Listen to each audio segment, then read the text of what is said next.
Okay.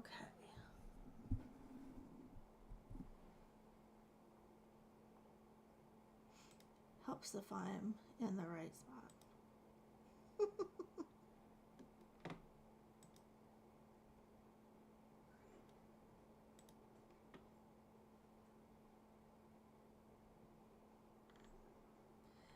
Okay. Welcome in, y'all. Happy Halloween. I know I'm a few minutes early, but I didn't know what else to do. So here we are.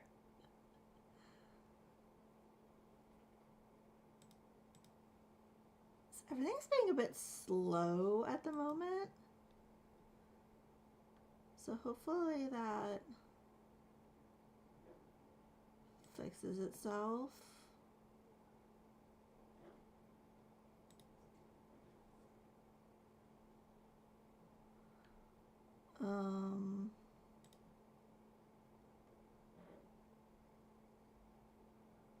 All right. So again, this is as good as I could get it as far as no, do not close OBS. Oh my god.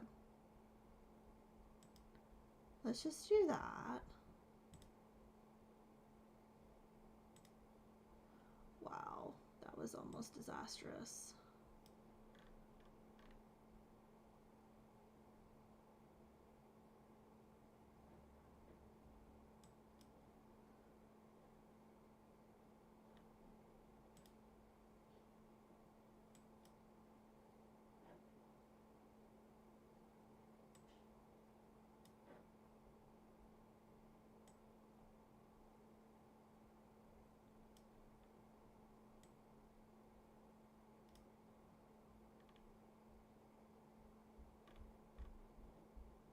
Okay, I think I'm finally ready to go. Maybe. We're just gonna pretend. So, welcome in to our special live today for Halloween.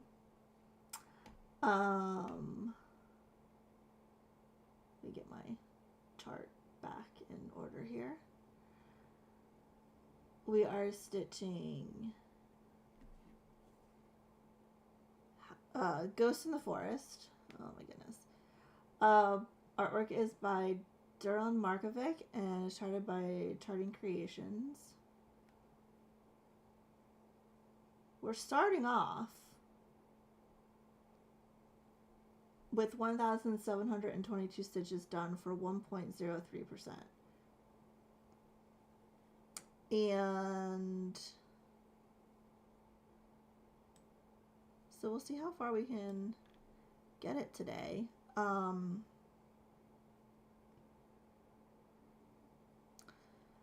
need to go for four to 5 hours. So there are going to be breaks because I'm going to need to get up and use the restroom and take care of Xena and probably get some snacks or something to eat. So, you know, there will be breaks. Also, child is sick, so if he needs something, I'll put the BRB screen up and go deal with that.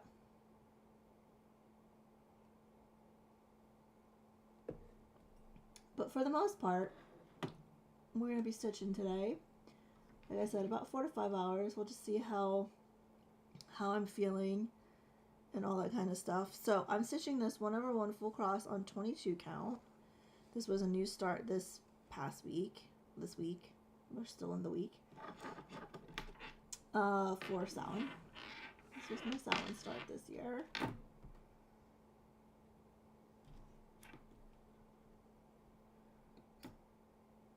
So, let's just get started. If anyone's working on anything, feel free to share. Let me know. Share in the chat. Ooh. Okay, here we go. Lockets. so I don't accidentally. Okay. Mark off stitches that I didn't stitch.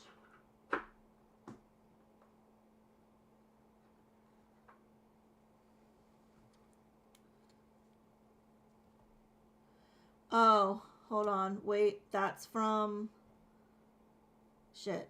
I should probably just mix it up now.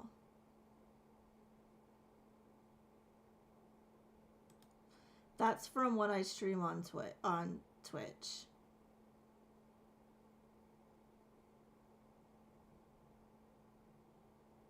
So we don't need that now. So I can mix it up because it did its announcement in the Discord. And all is good in the world.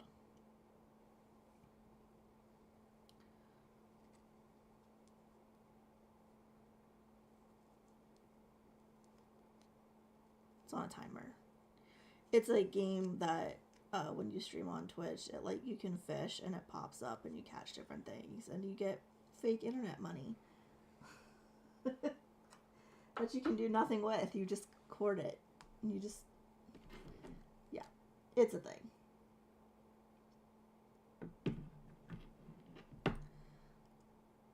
But I forgot that it would apply to this chat as well if I had it on. So we're working down the house. I did get more of the fire done since you last saw it, since the live stream. And a little bit more in here. But mostly worked on, I think I did some of this blue, and then mostly worked on the fire in here. So that's filled in a bit more, which is nice. Hopefully you can't hear child coughing in the background. I did give him medicine. And it doesn't seem to be working. Yesterday it worked. Today it does not seem to be working. Poor guy.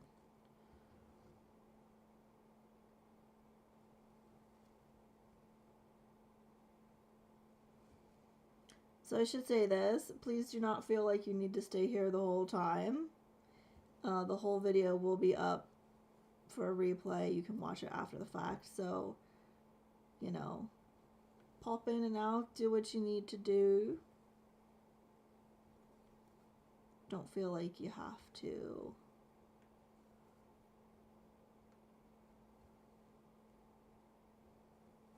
be here the whole entire time.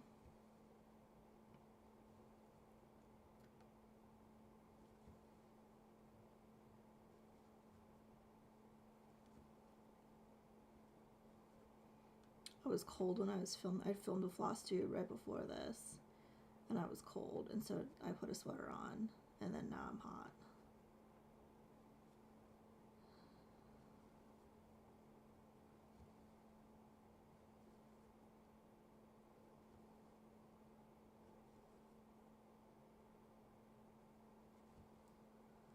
Does anyone else have like temperature issues? Like you just can't get the right... Like I go through so many outfits in a day. Not even outfits, just like different pieces of clothing because I can't get the right, like a comfortable temperature.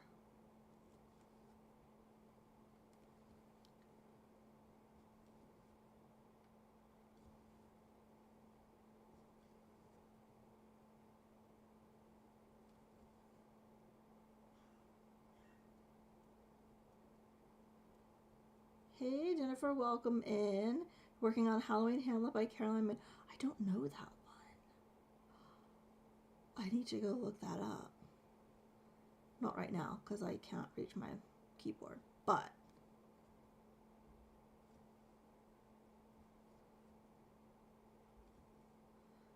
it sounds like something I would like.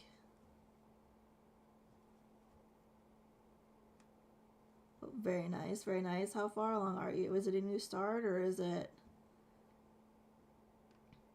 a whip?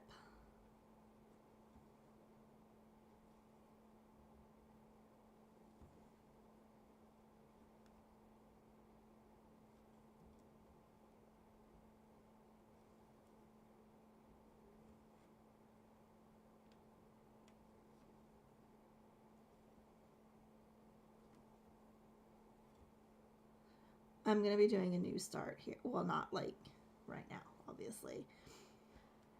But probably later today. Oops.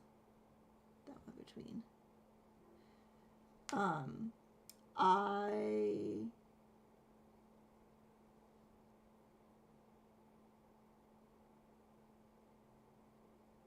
Let me make sure I'm marking off the right things.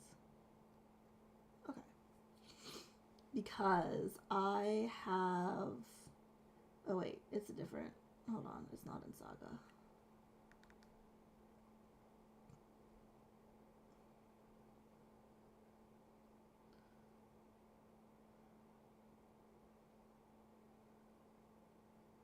Where is it? There it is. It's Forgive. Artwork is by Gus Fink. And it's charted by Thread Geeks, and I've had it for a while. But I decided that I wanted to, I kitted it up with Sullivan's because it's cheaper. So I'm slowly switching over to Sullivan's. And so the floss came in yesterday. So I started bobbinating it, and this is going to be a new start, and I love it. Forgive your enemies, but never forget their names. So me.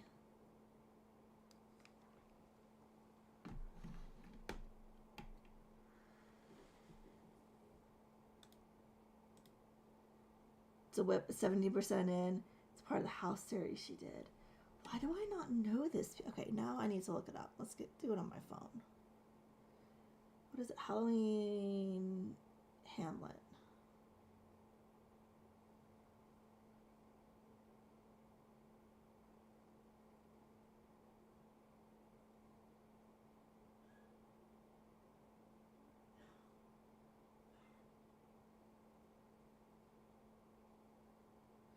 No, don't search in. Oh my god.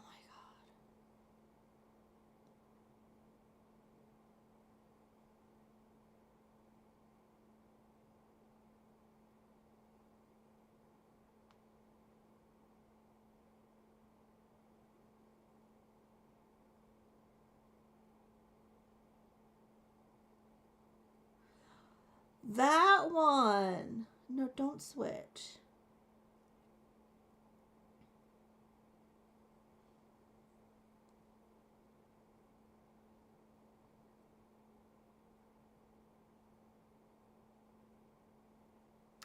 Do you know, I've seen this, but I've never really, like, paid attention to it.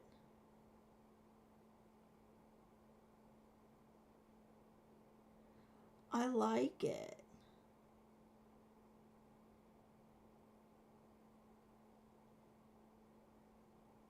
Damn it. I might be getting that.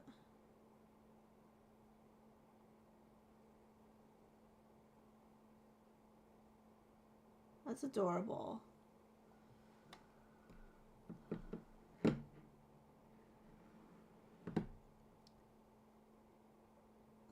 Hey, Britt, welcome in. This piece looks beautiful. Thank you.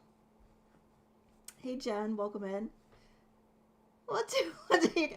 Okay, but you knew I was going to do this. You're killing me, Smalls.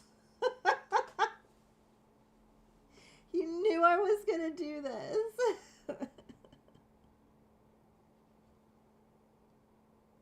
But also fair.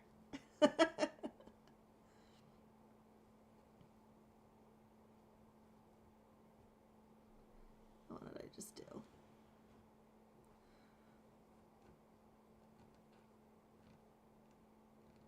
I thought about doing my floss tube yesterday, and then I didn't. Moral of the story. Because I wanted to keep it on the Friday to get, like, in the groove of staying on the Friday. Oh my god, I was watching your plans video this morning. And when you got to the floss tube frenzy, and you were talking about the stitches, like the stitch counts you were gonna do and adding things into it and everything. I don't want to give spoilers because people might not have watched it yet. But all I can say, oh wait, that's not right. All I can say is that with my 44 new starts that I have planned next year, I'm sorry.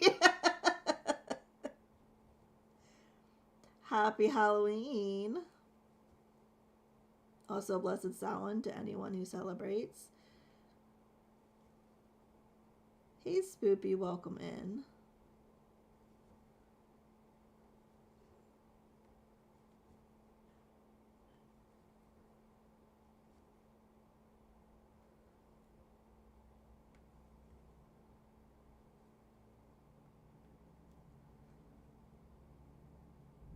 Yes, 44 in 1 year. Because I'm turning 44. And I just feel like doing it. So we're doing it.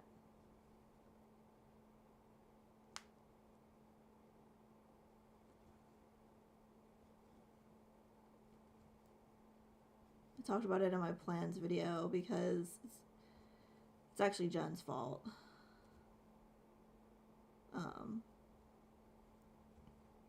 And she's not sorry about it.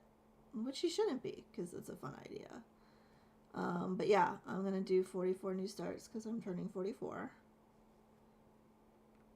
And I have 134 question mark whips at the moment. So I don't know, do the math.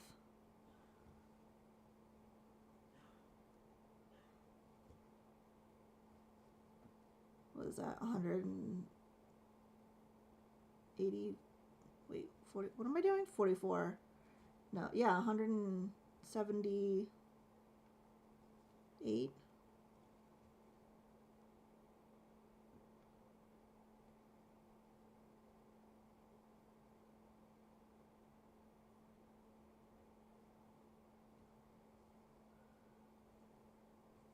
I don't know. That's probably wrong. Maths is not my strong point.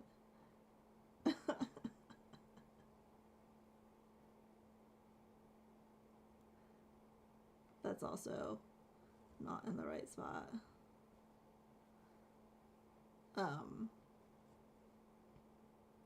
They're not all going to be full coverages, but a lot of them were full coverages. Let's just be real.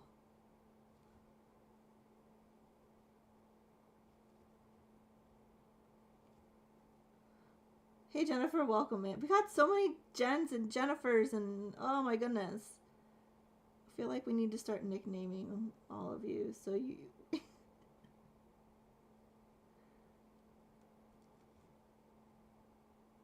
lots of frenzy people are going to be scratching out during the parade season.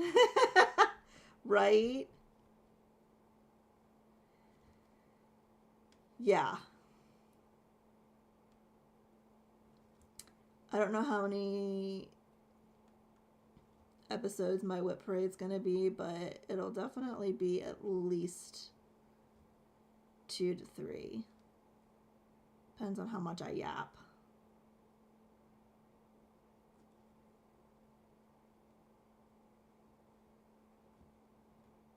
But I'm excited. I love whip parade season.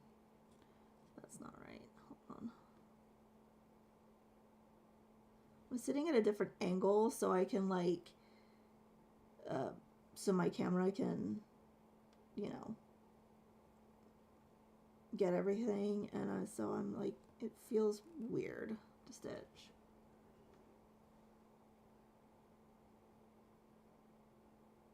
So what happened here?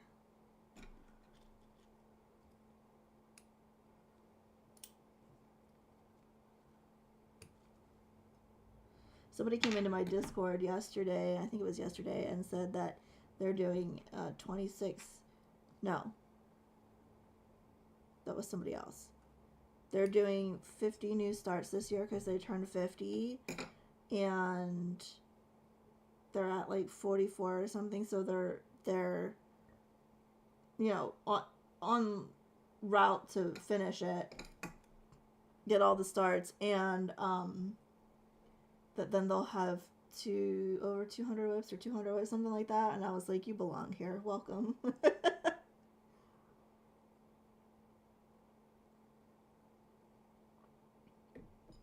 Oops, I just turned on my coffee warmer off.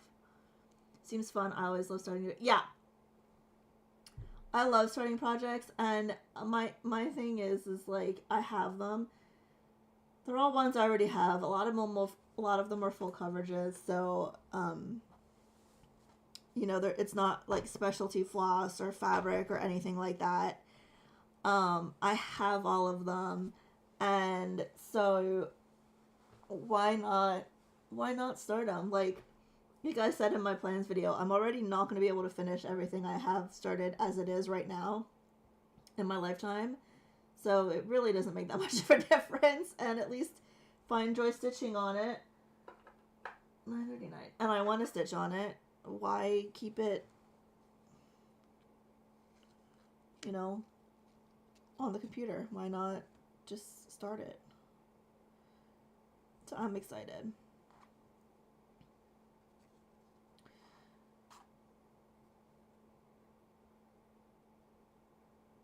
Tell me about it. Not looking forward to 21 Whip Parades.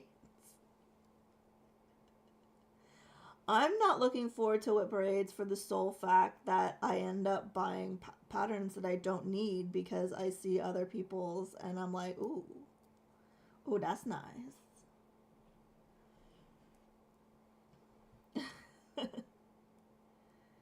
But I can't not watch them. Like, I have to watch them.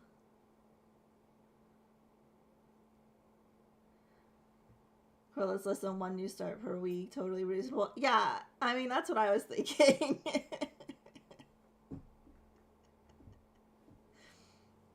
Like, totally doable.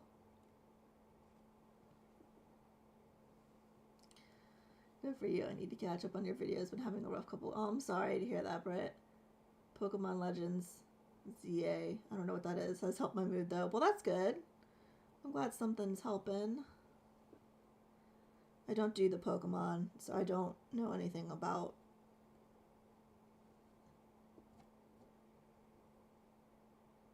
I know of Pikachu.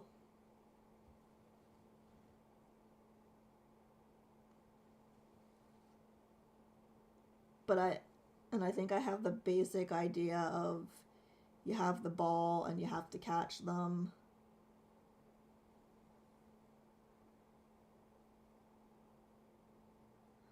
But other than that, I really don't know anything about Pokemon. Child used to be really into it, but he's not anymore. He's more into Minecraft and whatnot, which I don't get either, and I can't play it because I get motion sick. So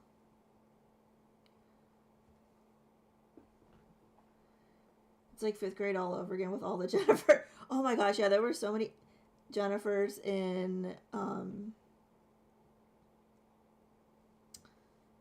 school. I think the one class I was in had like 3 or 4. We had 6th and 8th grade history, so oh my gosh. 6 Jennifers in your kindergarten class? Wow. Yeah, we didn't have, I never had quite that many. Though I will say that at the college I went to, my name's not Jennifer, but at the college I went to, there was another person there who had the same first, last name, and middle initial as me. And they had to, like, we would get each other's shit all the time. Mail, they'd put mail in the wrong mailbox, like forms, we'd get each other's forms, and like we had student ID numbers, so it's like, please just use that. But no. Jenny with an I, Jenny with a Y, Jennifer, and then they had to start with last name initials. Oh, wow. Got stuck with Jenny and you hated it. Yeah, I don't think I would like Jenny.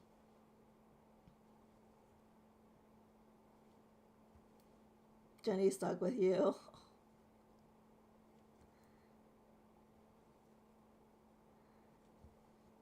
I don't think I would like Jenny. Jenny's a bit too for me when I think of the name Jenny. I just think of like a little girl with pigtails and blonde hair. That's what I think of.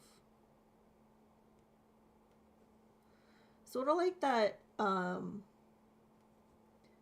my god, was it the sunscreen? There was a sunscreen that had this little girl with pigtails and blonde hair, and like a dog or something was pulling down her bottoms so you could see the line of the tan or whatever. Please tell me I'm not the only one who remembers this. That's what I think of when I think of Jenny.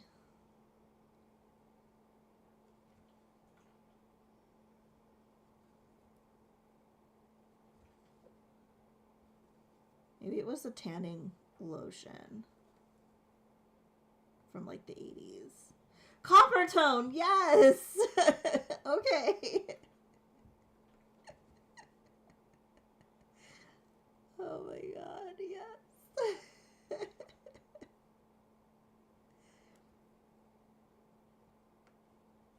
In the brown bottle. Yeah, and I think it had an orange cap.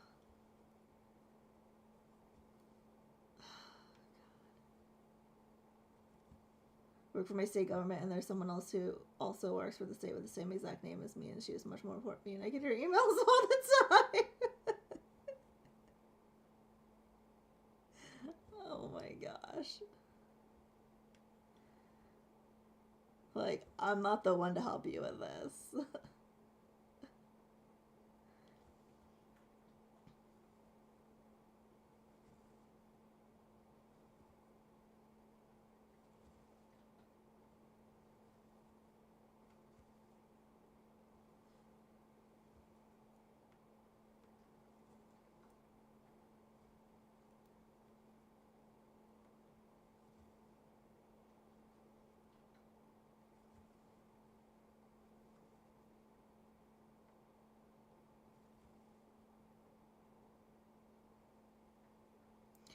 I remember that. Now that I think of that, it's kind of yeah. I mean, it definitely is.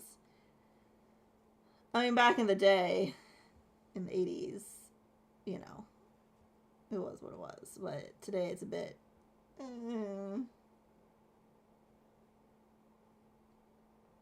But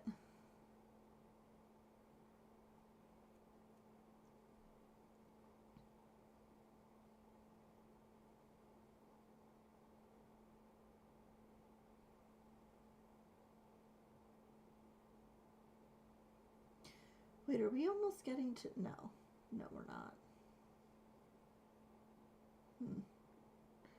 I thought we were getting close to a ghost, and we're absolutely not. So never mind.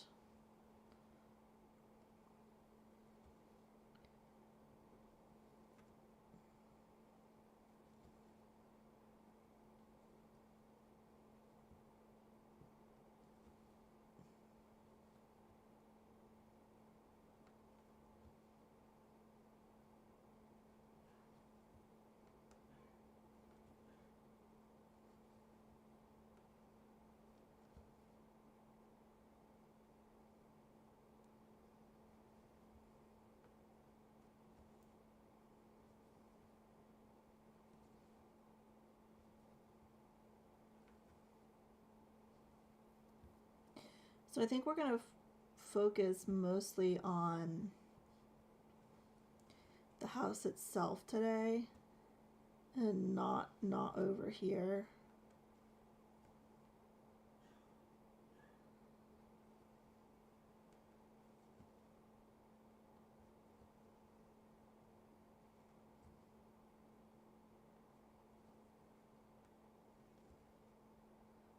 Love your needle minder. So cute. Thank you. I don't remember where I got it. It was off of Etsy somewhere. but it's like a goth Easter bunny, which is obviously has nothing to do with this piece, but the colors sort of matched, and it's very me.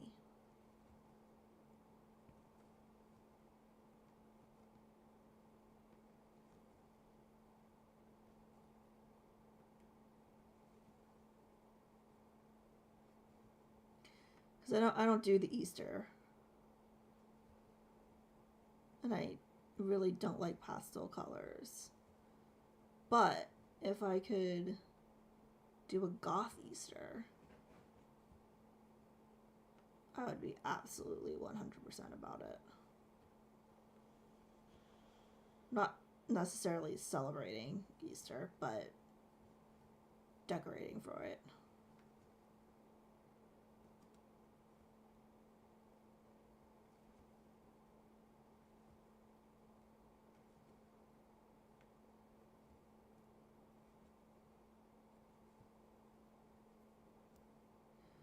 Is anyone doing anything for Halloween or Samhain today?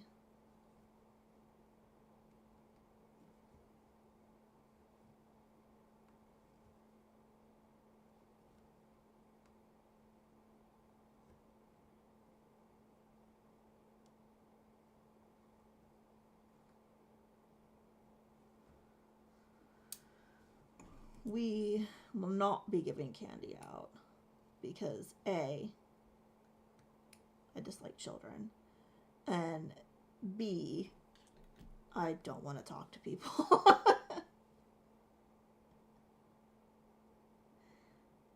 And also, candy's expensive.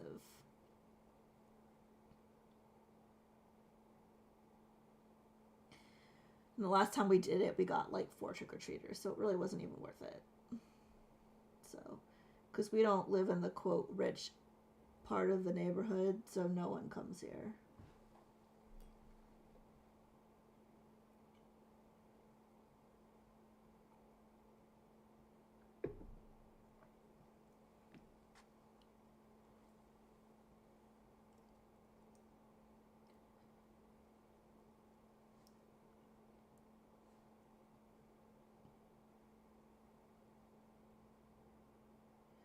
This is not $9.39 anymore. I'm gonna need $8.20. Jeez. I was like, yeah, let's just keep going with this color, and then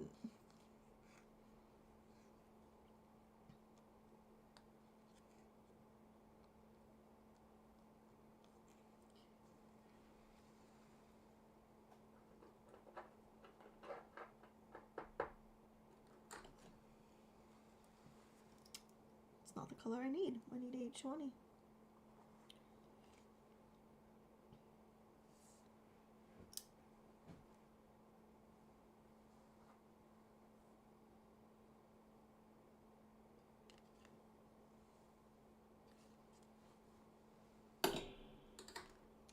That was me just hitting my ring light.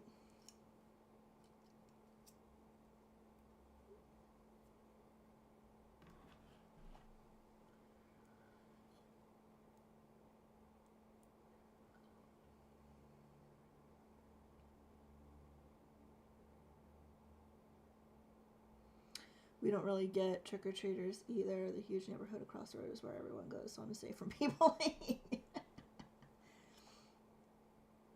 So this is the house that I grew up in. This was my parents' house. And this used to be considered the rich neighborhood. Not really where we are. So it's at the base of a mountain, but it goes up the mountain. So the further up the mountain you go, the bigger the houses are. And we're like in the front of the development.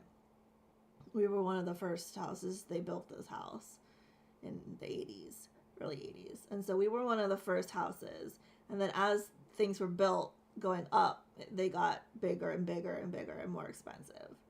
But this was still always considered when I was growing up, was considered the rich neighborhood. So,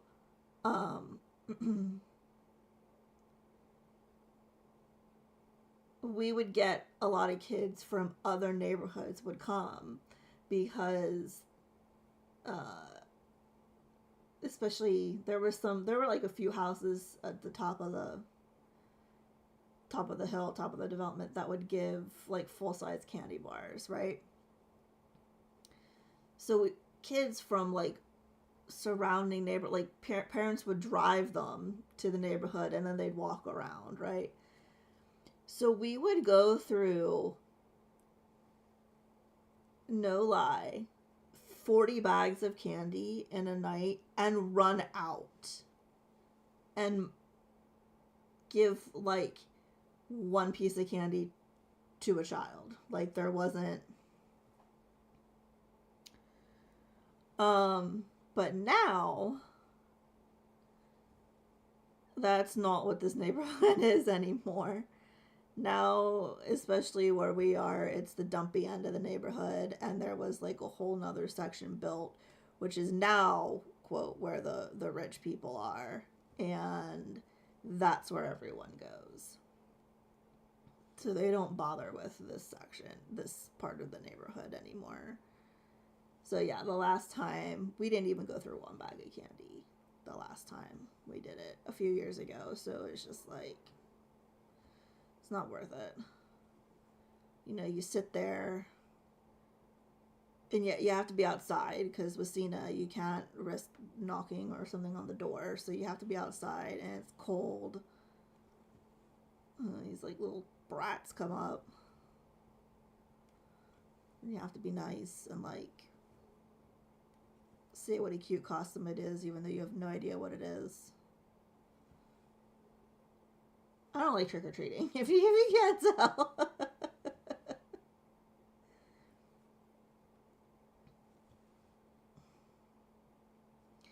You love pastel colors, especially pink. Oh, pink.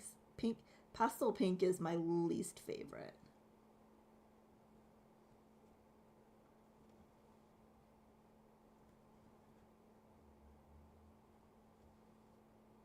Sister's throwing a Halloween party tonight, but I'm staying home with my grandma so your mom can go. Oh, that's nice.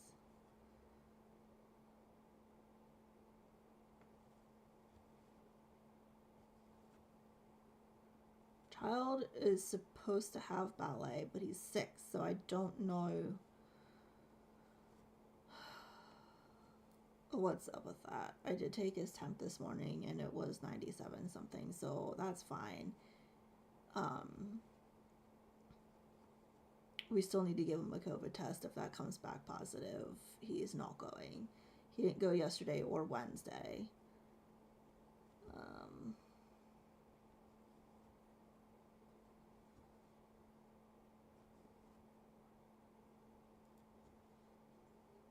So I had planned for, because Samhain starts at sundown. It's a Gaelic festival. And their days started at sundown and went to sundown. So I'm gonna make a squash pumpkin soup that I'm just gonna make up because that's how I do all my stuff. And then I have roasted veggies. Well, I'm going to make roasted veggies with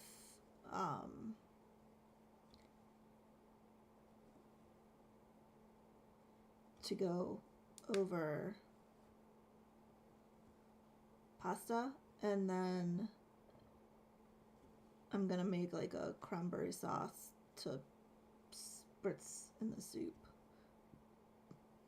That's a technical term, by the way.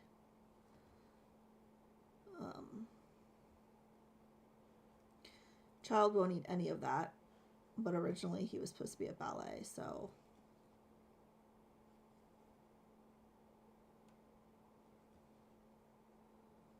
I don't know. And then tomorrow we'll do a bonfire probably.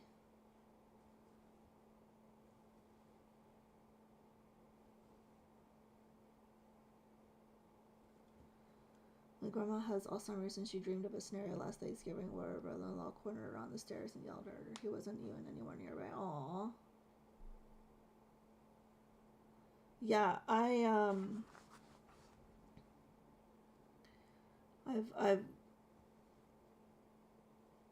know a lot of people who have relatives who have Alzheimer's, and it's just so sad, you know, and there's nothing you can do really, and it's just devastating to watch, you know.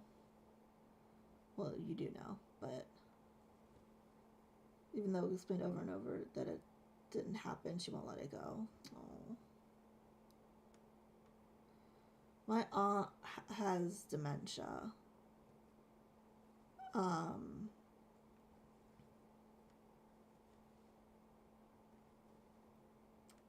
And there were times where she would be wandering around at like 2 or 3 in the morning. Or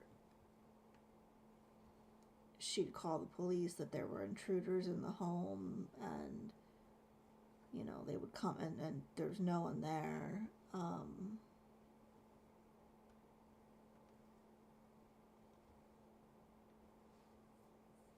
So it's scary. Scary for them and scary for, you know, loved ones and friends. And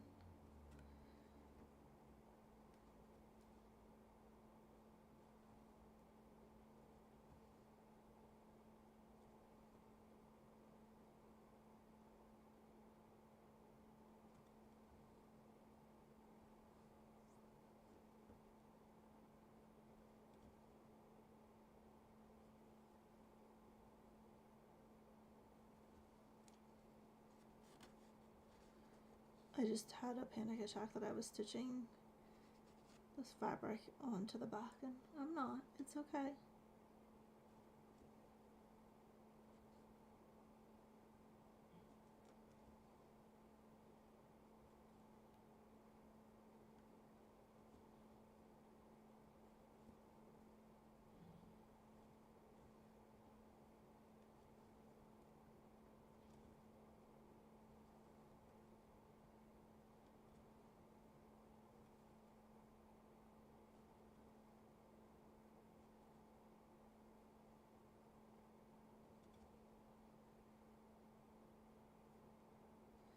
Thankfully, she isn't violent. I feel really bad for those who have violent Alzheimer's, dementia, family members. Yeah. Yeah, I don't think my aunt's violent. I think she lives out in Minnesota now with her daughter, so I really don't have contact with her. But from what I know, she's not violent. She just gets confused and lost and like sees things, hallucinates things.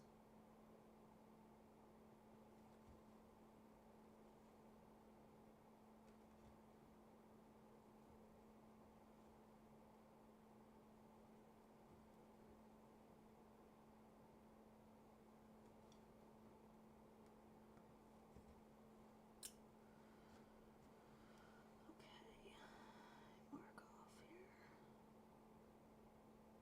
Wait.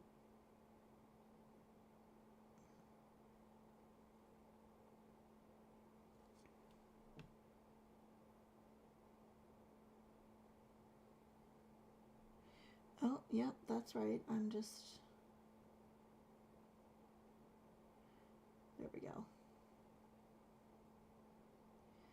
I was further along than I thought I was, and I was confusing myself.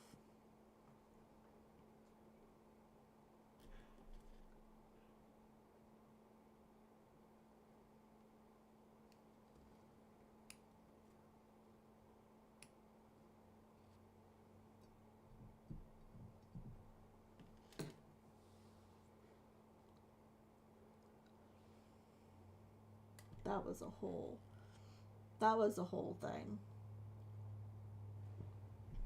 My aunt going out to live in Minnesota with them. No one told me.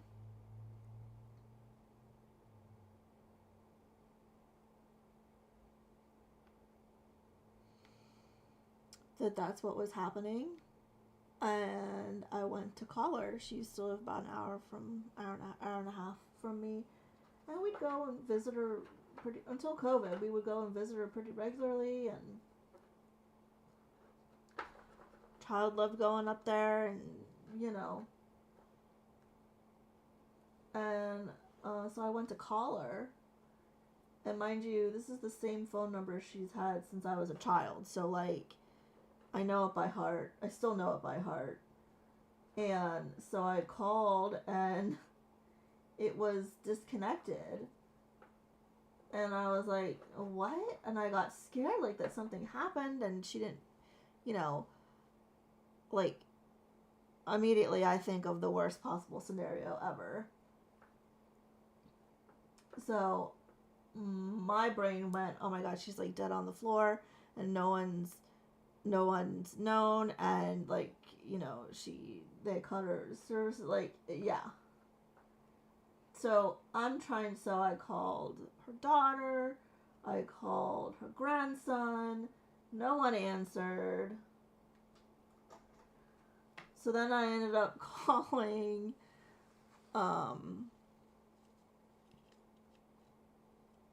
my other aunt from my dad's side, who's a nun, and the nuns they know each other. And so she ended up calling me and said, oh, the sister who's in the town that she was in, hadn't seen her for a while. And so then I'm really starting to panic, because so then I'm calling the priest to the church, who I've never even, like, never met him, no idea, like, but it was a holiday, so like they weren't there, no, they weren't in, like no one was in. And so then her grandson finally called me back and was like, oh yeah, she moved out to Minnesota because of her dementia. And I was like, and no one thought to tell me this? Like,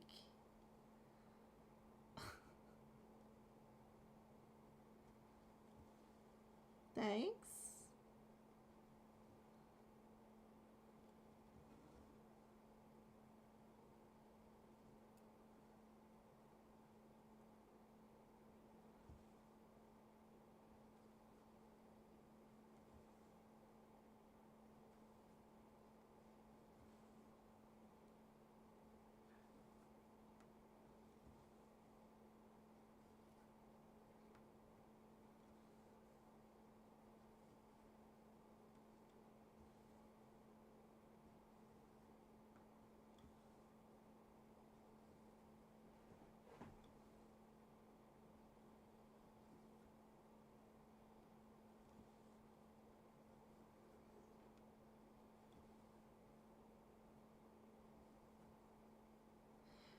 The grandson is also the one who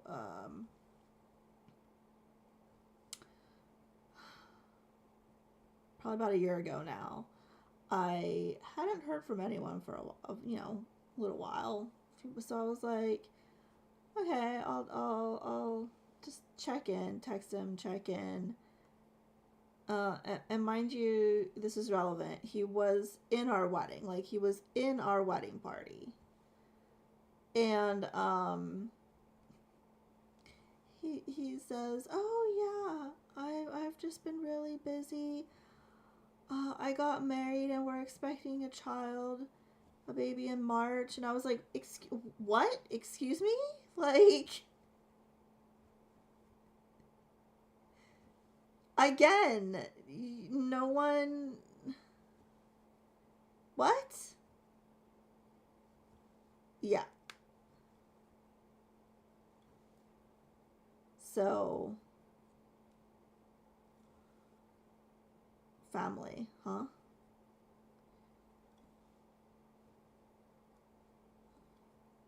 So that's the point where I was like, all right, I'm done. Like, I'm just done. I'm not gonna try, like.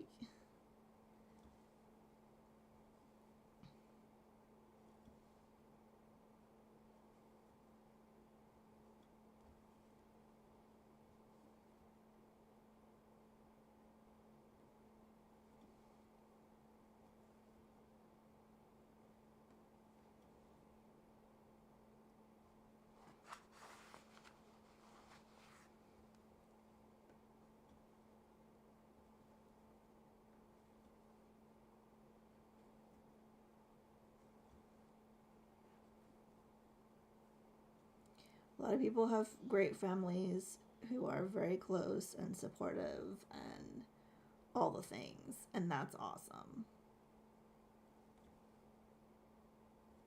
I, however,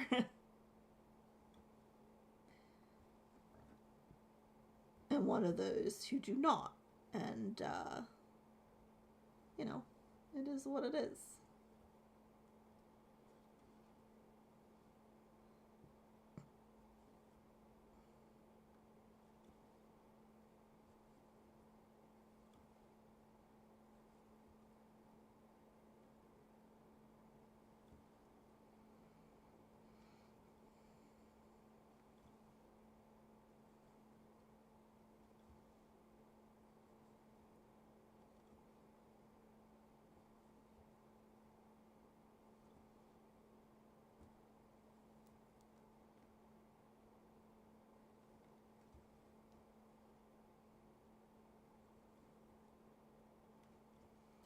So since tomorrow's November, I need to like film my whip parades. Speaking of whip parades, um, I need to start actually thinking about filming them because I need to get them done in November so that I can schedule them to go up in December, because I know once December hits, I'm not going to film them. I'm not going to have time to film them.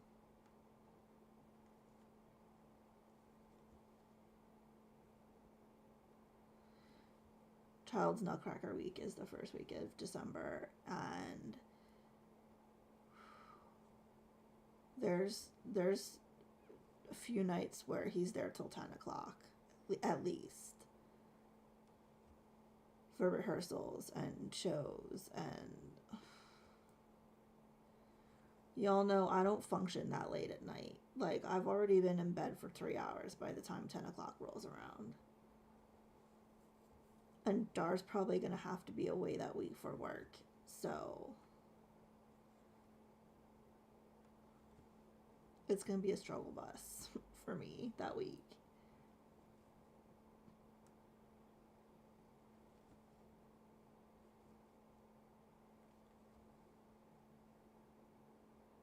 Hey, Kate, welcome in.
Okay.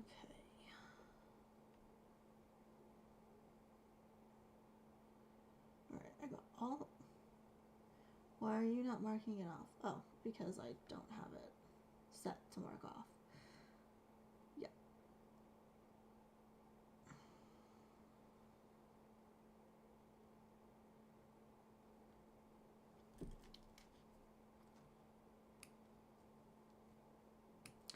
I love Cross Stitch Saga. That's my favorite app. But let me tell you, switching between apps, because not everything, like, I have Pattern Keeper, Markup, and Cross Stitch Saga. It's a whole situation. It's a thing.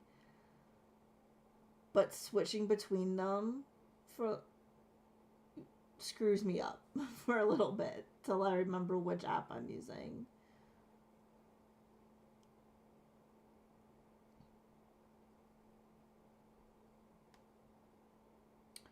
I like markup. That I like that more than Pattern Keeper. Um, but I can't have everything in it because it only the max amount of patterns you can have in it is 150.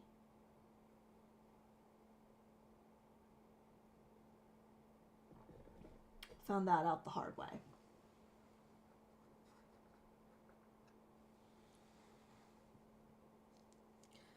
Unless they've changed it, but I don't think they have.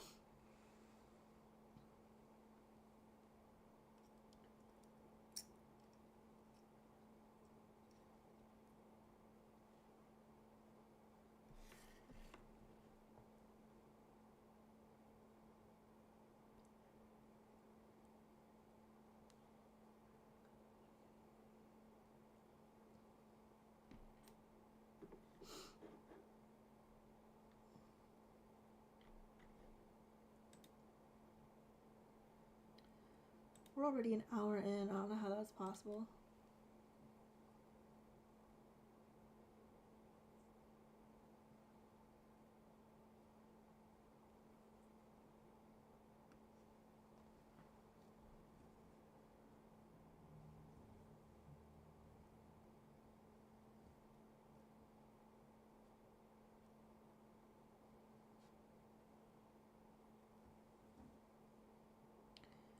I also might do another new start. Oh, I screwed that up.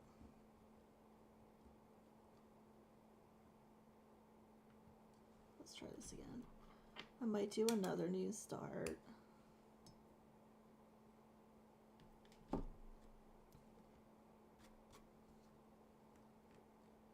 This weekend at some point. Because it's like it's amazing. Hold on. Like,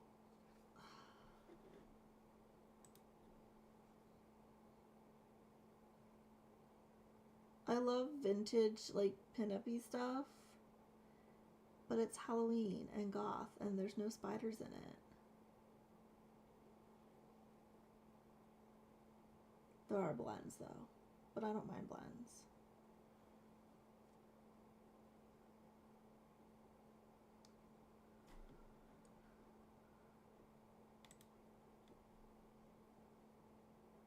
Hey, Kitty, welcome in. Spooky Reader by Unconventional Cross Stitch. Nice.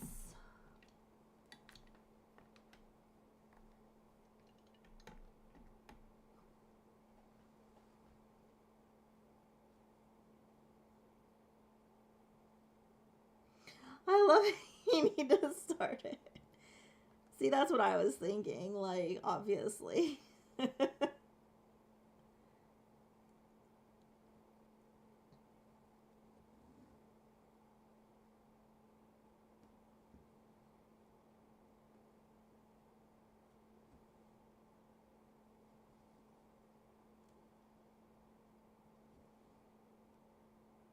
Always a good time for a new start. Exactly.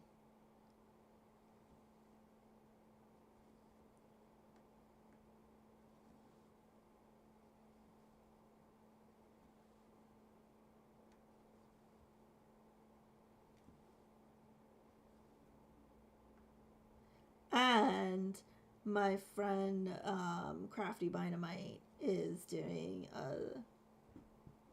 So in Discord there's a small group of us who we rotate through, and each month a different person kind of takes over the theme for the month. And it's her birthday month this in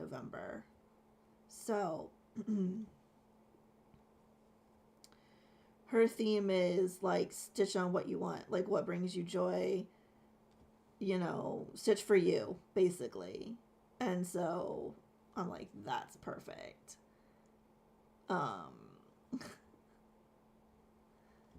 So I'm all about this month. I might do, or I say this month, next month, technically still, November, I might do a bit more of just whatever I feel like. And focus more on that instead of, like, I'll still do the Floss Tuber 5, but maybe less whip attack plays and more just stitch what I want in honor of Dynamite's month. I'm just stitching stuff and I don't.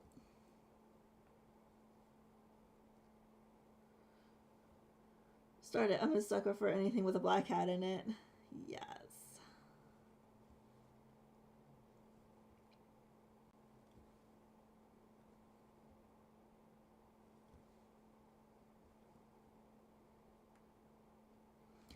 I love black cats. I've never had a cat. My mother was severely allergic to cats. She was allergic to dogs as well, even though she had dogs, but that's a different story. And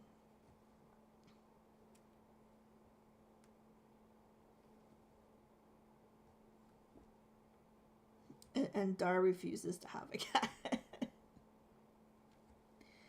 To be fair, though, he was like, his nose was filleted open by a cat, so he's a bit, like, I get it. But I love black cats. Like, when I, at some point, get a cat, it's gonna be a black cat.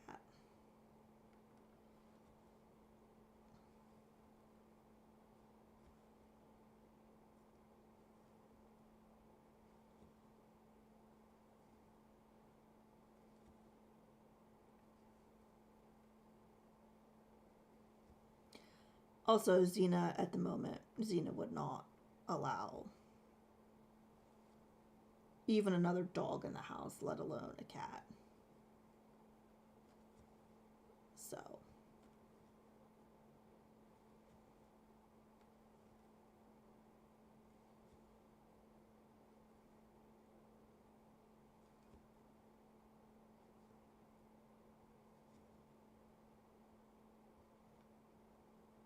I think I got that pattern on Etsy. I don't remember. I have to look. The designer and whatnot.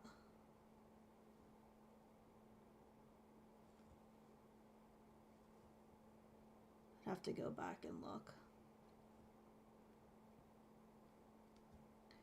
I bought it a while ago, and maybe it's just me, but I have a thing where I buy patterns on Etsy and then forget about them and then don't know what I actually purchased. So I then have to, like, go back through my purchases and every once in a while and download what I actually purchased. So I was doing that the other day, and that's when I found that. I was like, oh shit.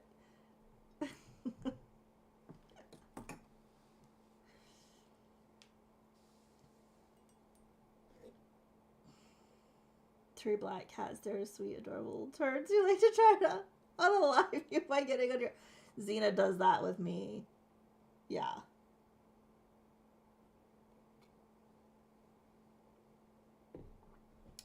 Xena's more about leaving squeaky toys on the stairs or carrying one down the stairs, like, in front of you, and then just randomly dropping it as you're coming down so you don't notice it and you almost trip and fall. That's more what Xena's about. Mm-hmm.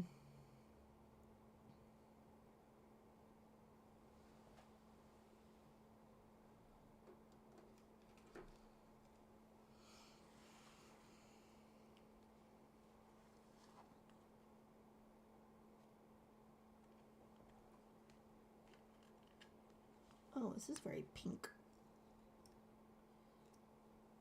9:15.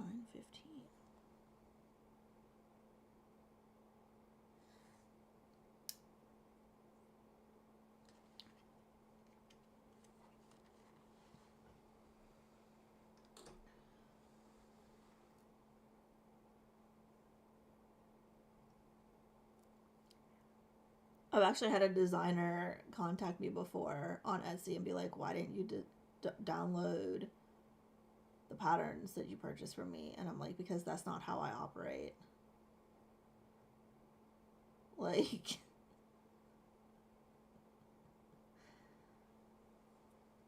first of all, it's none of your damn business. Like, I already gave you my money. Second of all, that's not how I operate, okay? Like,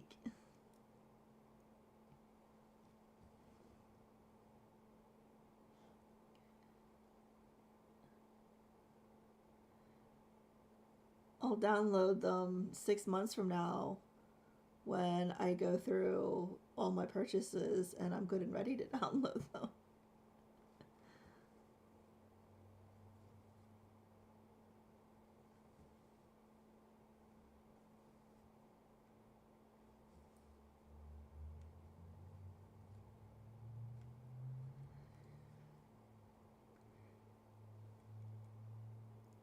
But also, that's a bit creepy. I'm not gonna lie. Angel is smart enough to stay out from under our feet, like in Jane, on the other hand, are hazards to our health.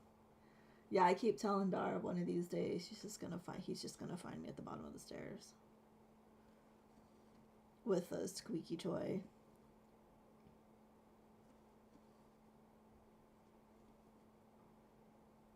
And that'll be that.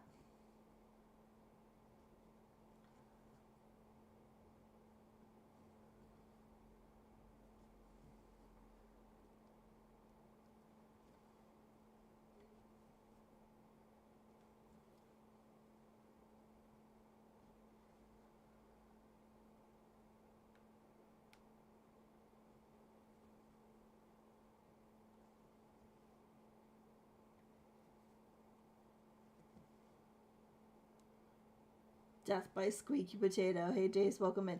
Yeah, exactly. Honestly, you know, of all the toys she has, like, at least make it a good one, you know? At least make it a potato.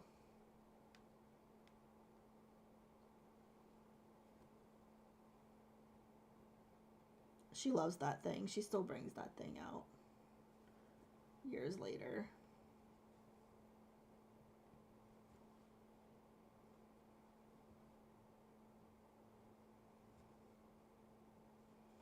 And I'm pretty sure it came as a 2-pack, and we only gave her one. So I think there's still a brand new potato somewhere. Where, I'm not exactly sure. But I'm pretty certain there's still a brand new Squeaky Potato.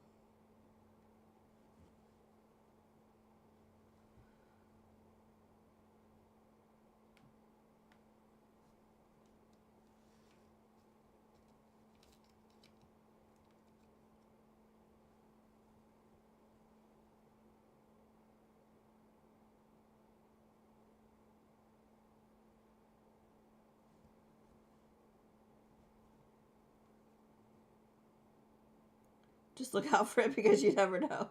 Yeah, very true.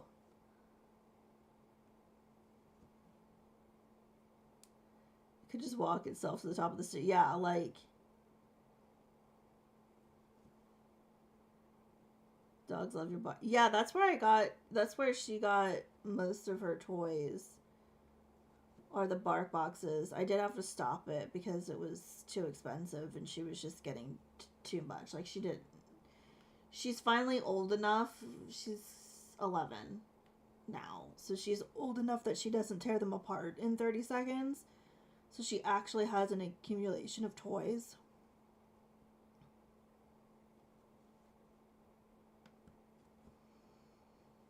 Um, but they have some great toys. The Bark Box. My cat tripped me into a desk at the end of August. Falling after 50 is no joke. I had to go to physical therapy and my knee is only about 90% paper. Oh my gosh. Stay safe, people. Oh my goodness. Oh, that's terrible. I'm glad you're mostly okay now, but jeez. And the cat probably doesn't give two shits either.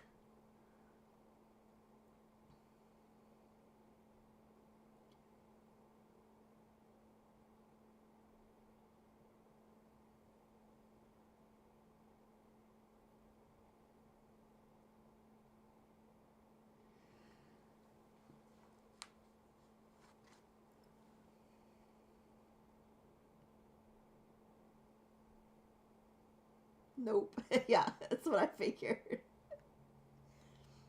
Cat gives 0. 37.70.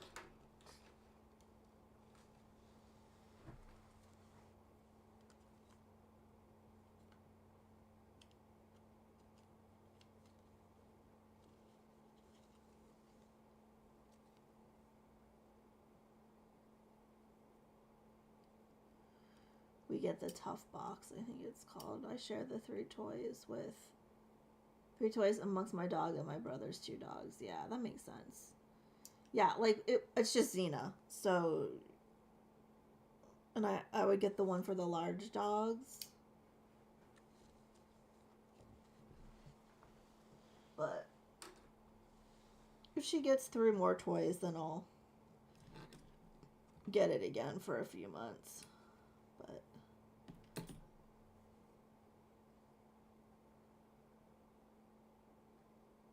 the cat was mystified. I was on the ground crying. Oh my god.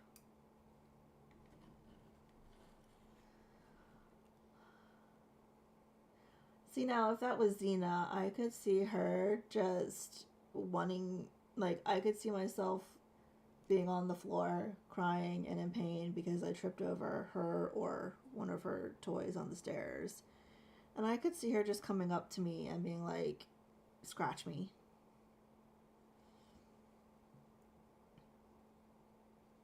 Like, what are you doing? This isn't about you. Scratch me.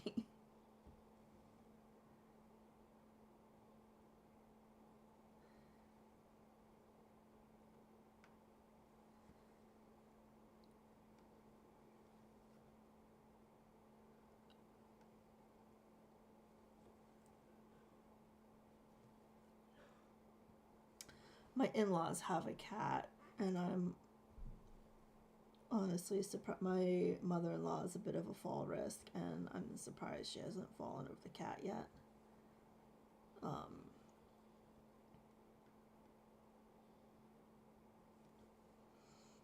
The cat's not a very agile cat, but she still manages to get under your feet. So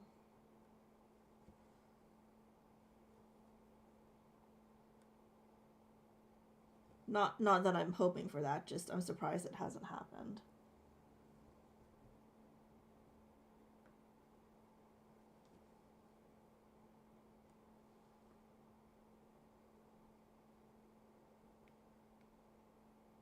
All of them are strong cheers, but the toys have lasted a while. Yeah, that's what I found even with the non, like the non-tough ones or whatever, like the regular toys, is that now she used to go through them very quickly when she was younger. Like I said, she would, even the tough ones, they might have lasted a minute, but like 30 seconds, fluff would be all over the room. Like, but now as she's older, she definitely doesn't destroy them like she used to. She's more like, I'm just gonna keep this. It's gonna be my baby. She'll take them up and jump up on the chair or the couch with them and just kind of cuddle them. It's adorable. They're like her little emotional support stuffies.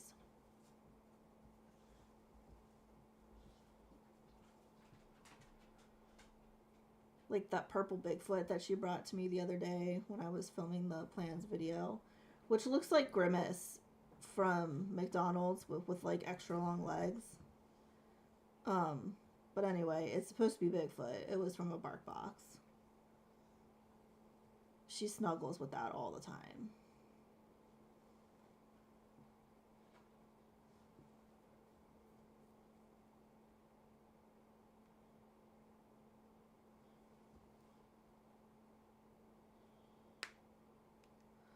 I have 3 inside cats. My grandma loves them. These cats don't really get under your feet, but they will follow my grandma. Aww.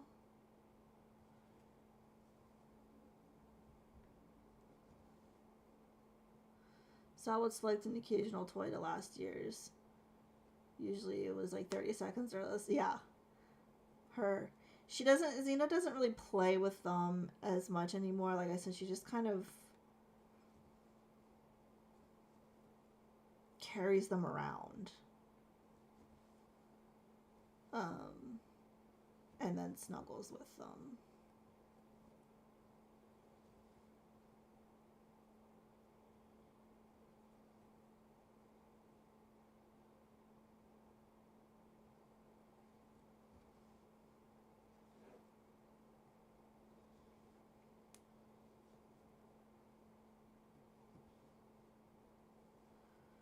Sometimes she'll bring them and then like shove them in my face like she's trying to give it to me, and I'm like, no thank you. I appreciate the generosity, but I don't, that's not going in my mouth. Like, no thank you.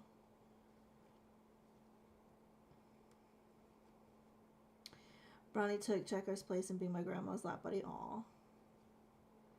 Kind of wish I had a lap buddy. Xena's too big to be a lap buddy. And then when she makes herself a lap buddy, my legs go numb because of my back, and she's like, and it just doesn't work.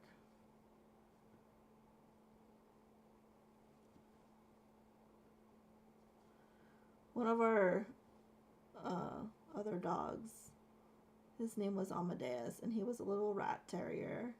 He was adorable, and he was a rescue. And all of our dogs have been rescues, but he was rescued from the Humane Society, and they had picked him up as a stray. And he had these big old ears. Like, he was this tiny dog, and then he had these big old comical ears, and he would get cold, and he would get scared very easily of thunder and things like that. So he would sit on my lap and then go underneath my hoodie or sweatshirt or whatever, and then pop his head out the top. And it was the most adorable thing. I miss that.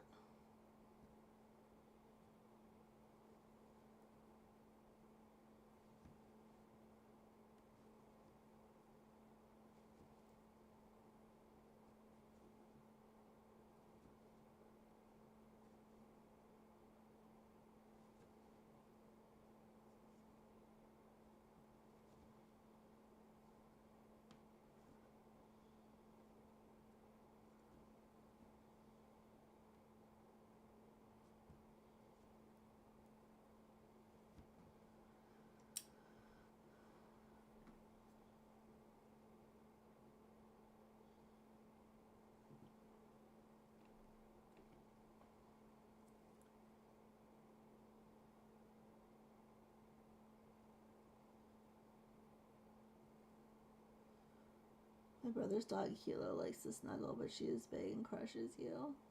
Yeah, Xena crushes you when she does decide to. She she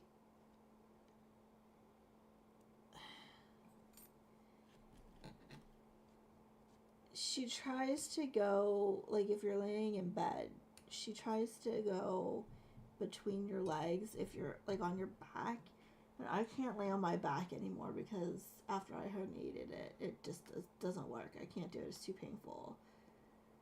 But I can do it for like a little bit, like a few minutes, and then she doesn't want to move, and I'm like, And then my legs go, no, yeah. And then I had to be like, no, like, get up. I need to move now.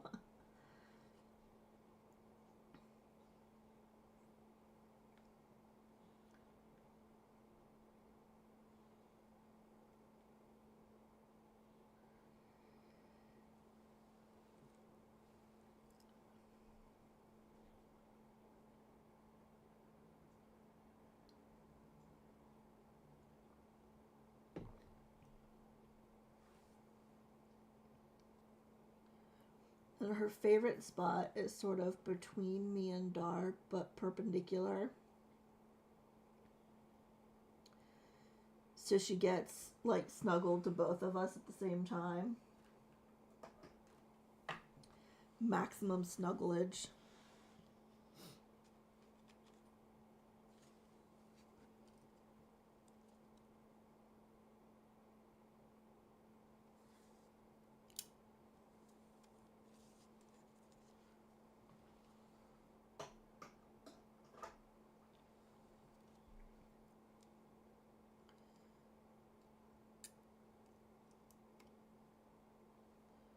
It's everybody. I know some people said what they were working on, but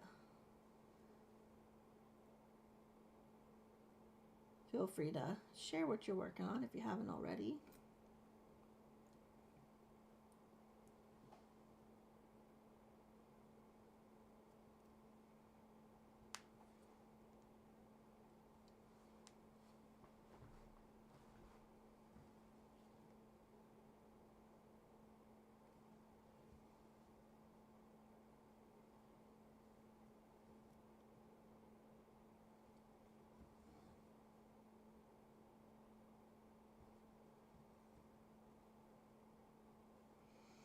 I had to order more needle minders because I'm out of needle minders.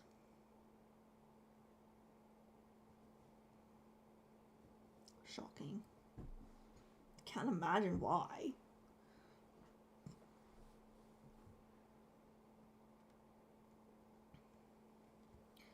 So, some should arrive today.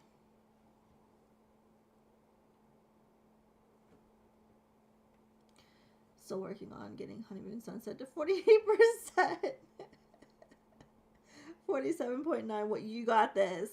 Half stitch, you got this. You can do it, Jen. You can do it. You have all the rest of today to get there.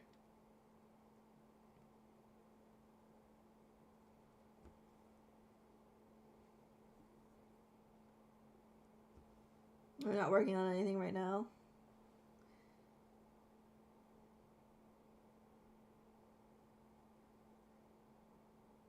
Got an Autumn in the Pines.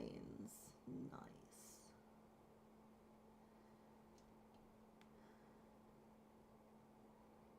Go, Jen, go, right? We're your cheerleading team, cheerleading squad. Go, go, go. You can do it.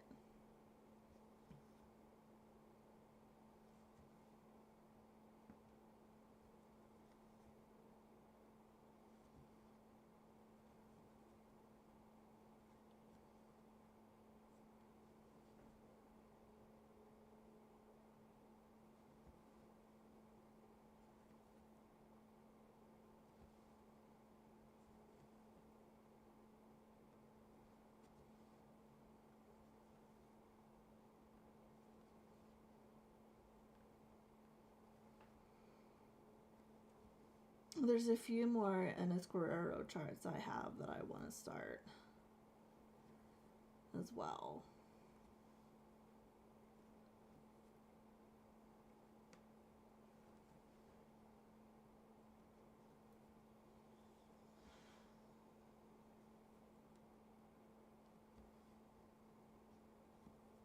Ooh, and okay, so there was a sale on some kits on 123 Stitch that I think I said they were on sale. So and they came yesterday. So there's the Autumn Harvest by Mill Hill, the Enchanted Moon, and I I want to start it. Then I got the Mill Hill Growing Green.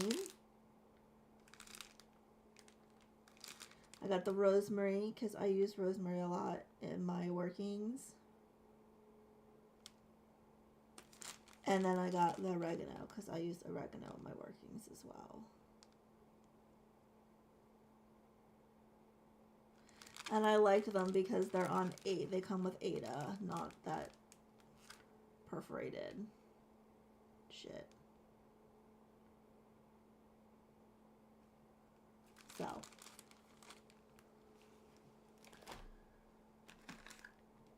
This has, this one came with the paper. But I'll probably still do it on the paper. I don't like it, but I'll probably still do it on it because it'd be easier to do.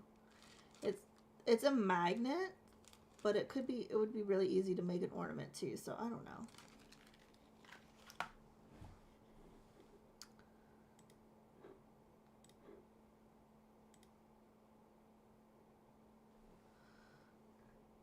I think you have maybe 600 stitches left to hit it, if I'm math right. Listen, you noticed earlier my math skills are basically non-existent, so I hear you. Don't feel bad. This hobby has proven my math skills are subpar, so who knows? Same. Hey, Sketch, welcome in. Happy Samhain.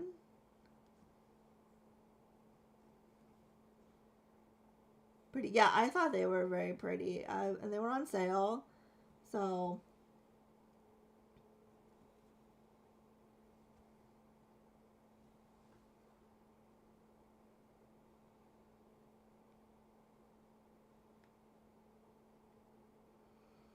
I can't start my Alien Mill Hill until Tori can sort out the threads for me.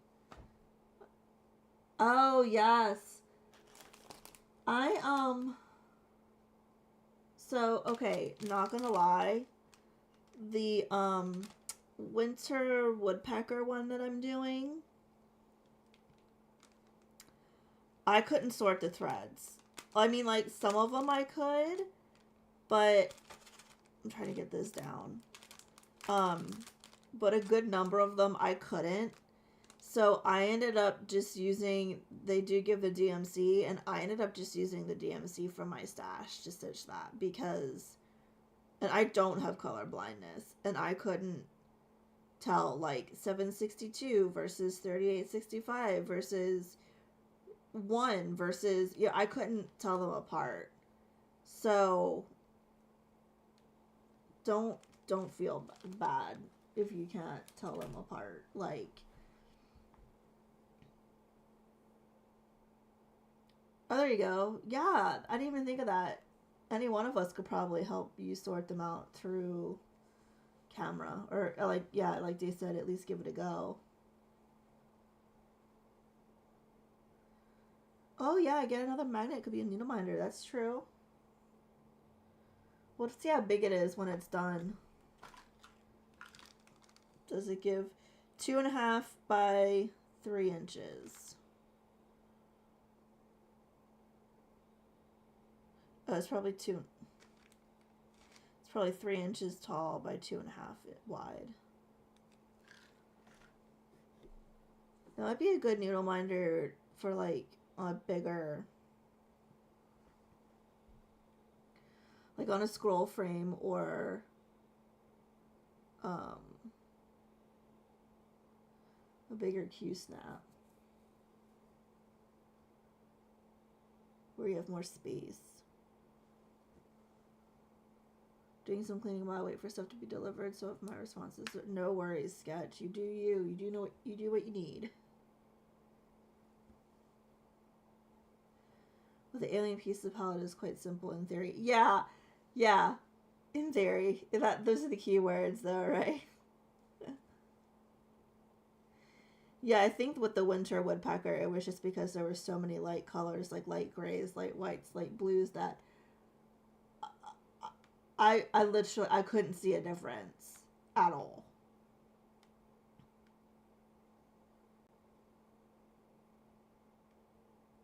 And then my eyes started playing tricks on me where it was like, is this, wait, these are different. Oh, wait, no, they're not. Or wait, are they? Like, and so I just stitched it from my stash. Or am stitching it. It's not finished yet, but.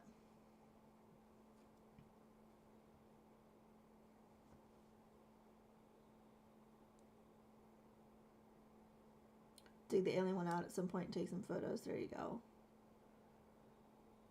Creams and browns. Your favorite colors.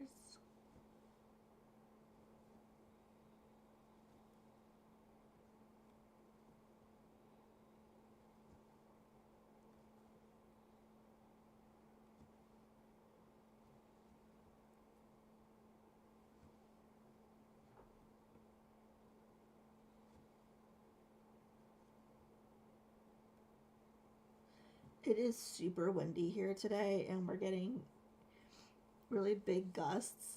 And there's rose bushes and another, I don't know, some kind of bush that are against the window, the screens on the windows here. And every once in a while, when the gusts come, they scare the crap out of me. So if I kind of jump and do like there's nothing wrong. It's just the wind.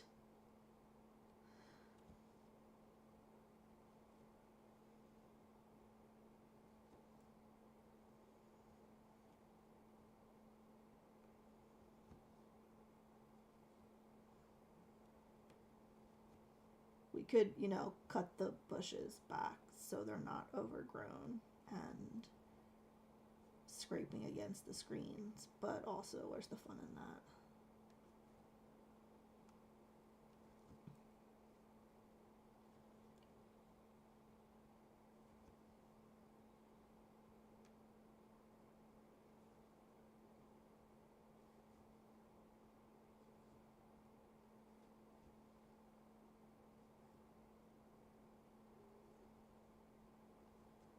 We live in an 80s colonial that my parents built in the early 80s, like I said earlier, and there's nothing about an 80s colonial that I like, but I do have a goal to make it a goth Addams Family 80s colonial, and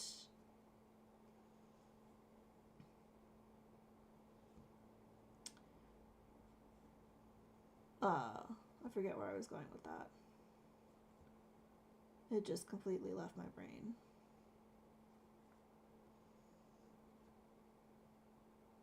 Oh, yeah, my goal is basically to, like, because we're on the side, so the way our streets are is there's a sidewalk on one side of the street, and then the other side of the street does not have a sidewalk.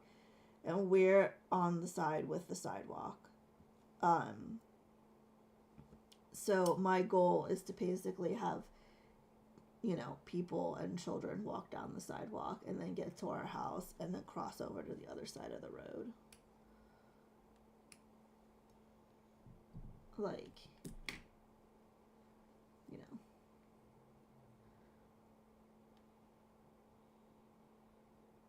partly because I don't want to talk to people, but also partly because I just think it would be hilarious. Like, I want to be that house.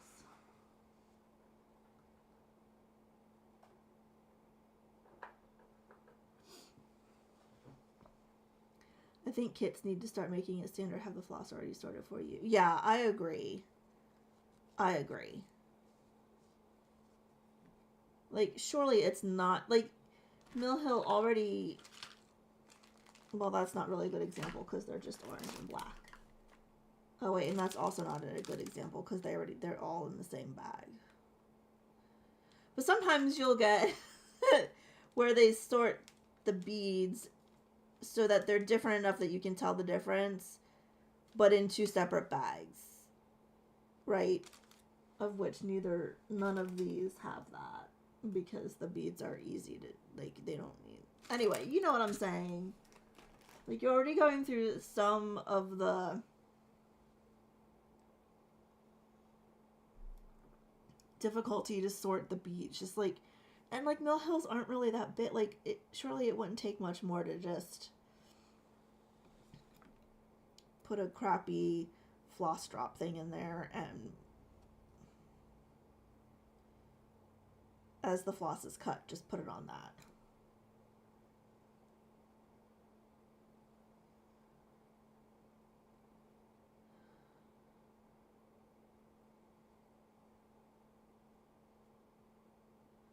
I've ordered ravioli a comfy nest. Oh.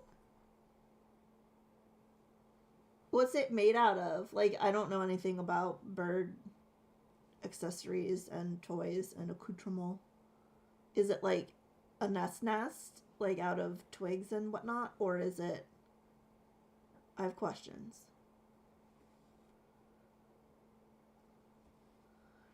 You're gonna be the house that the kids talk about, Old Widow Crow and the creepy house on the... Exactly! 100%. That is my goal in life, okay?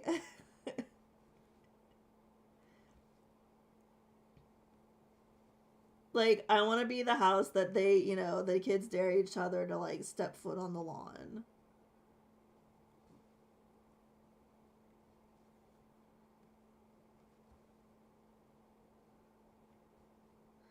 Gotta go. Have a happy Halloween. Happy Halloween, Britt. Thanks for popping in. Have a great rest of your day.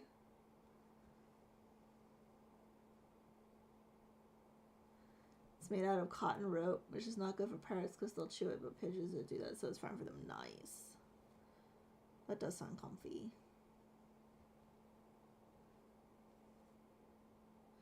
So I've never had a bird, so this is a legit question. Do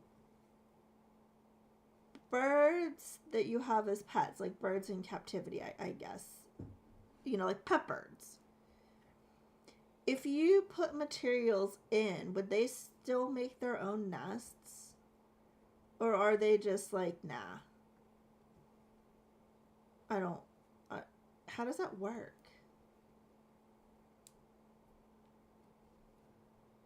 Like, legit question. Better than the plastic thing he's been sitting in.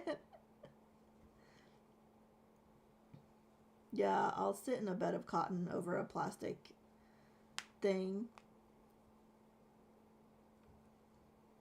Any day.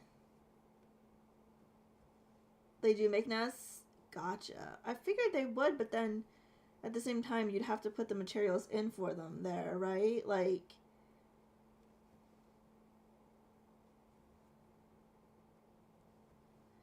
if the instinct is there, they try their best. They try. They give it a good old college try.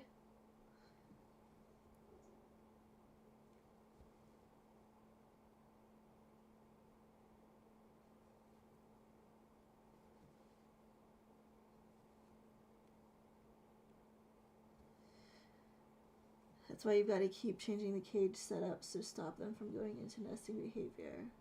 So why, again, legit question, why would you not want them to do that?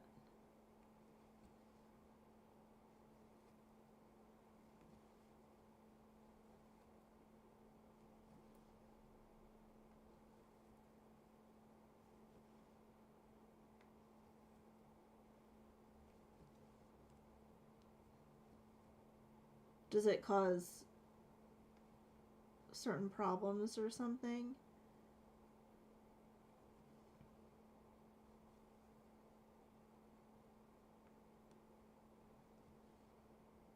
Oh, it can be dangerous. Interesting.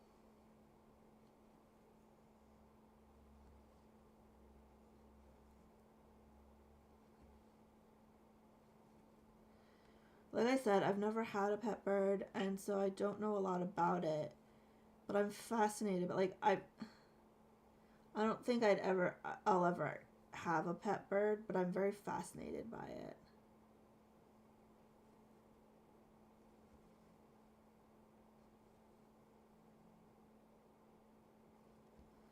They can get egg bound and die, and they can become aggressive if you have a pair and they fertilize the eggs. Might not eat the eggs. They might not eat the babies. Wait. if you have a pair and they fertilize the eggs, they might eat them. Oh, well, that's terrifying.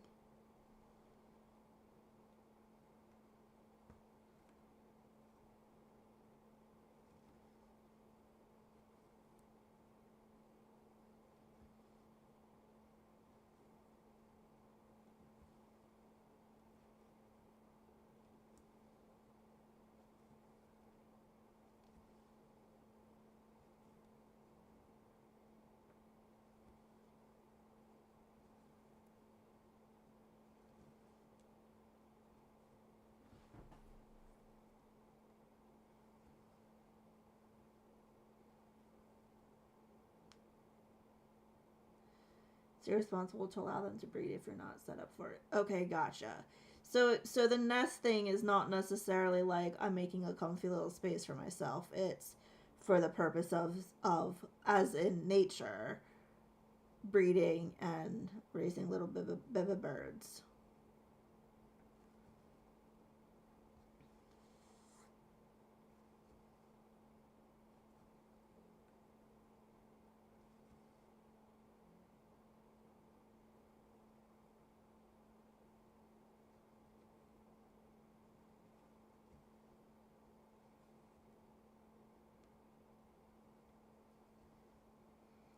By the way, baby crows are adorable. And if you've never seen a fluffy baby crow, you need to go Google it right now. You will thank me later.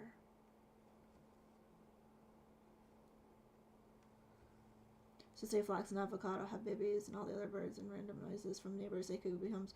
Okay, so it's like when they get stressed, then they... Ooh, yeah. That's terrifying. Let's not do that.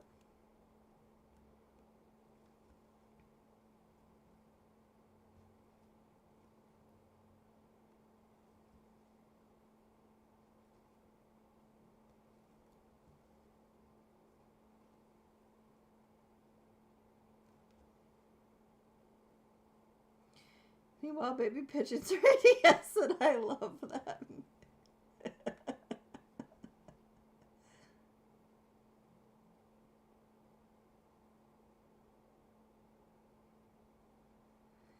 You also typically don't know the genetic lineage and could make an unviable baby. Interesting. See, I didn't know any of this. I just searched for them. They're so full. Aren't they? See? You're welcome.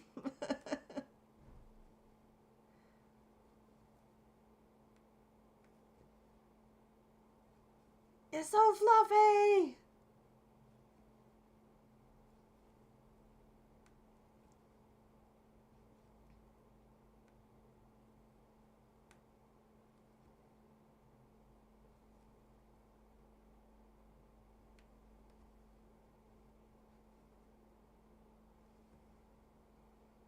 Testicle. What? Wait, what? Did I miss something?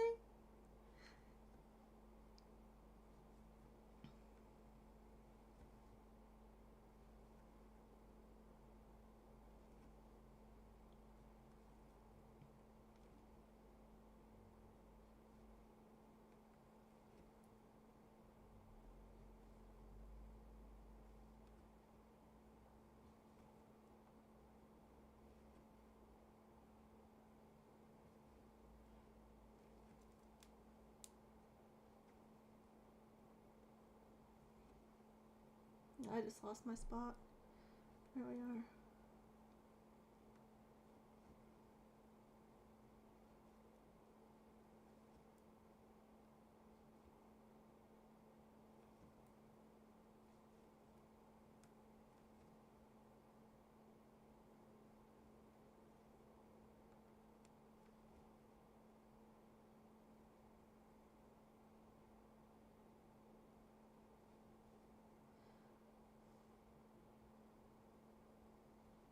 Baby pigeons are so weird. They're slightly transparent and they drink milk from the parent's crop, and then when they're full of milk, you can see it through their. That's. I'm just trying to picture that, and I don't know how I feel about it.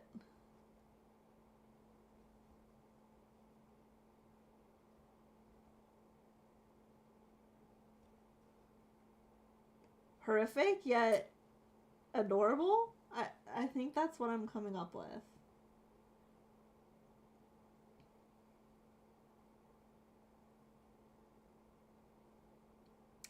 Testicles, baby pigeon. Oh, gotcha.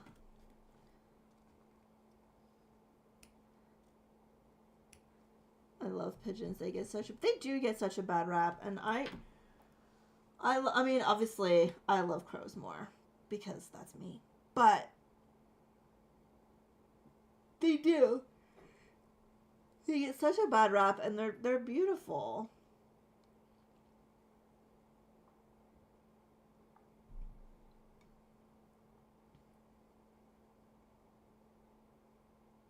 I love I just love birds, though.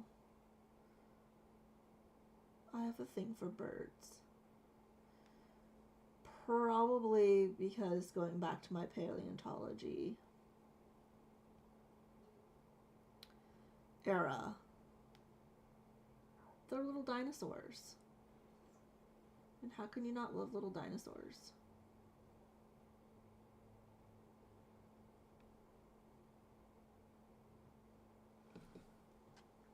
Look up squab. That's the name for a baby pigeon. I'll have to do that later. I'm pretty sure I've seen them because but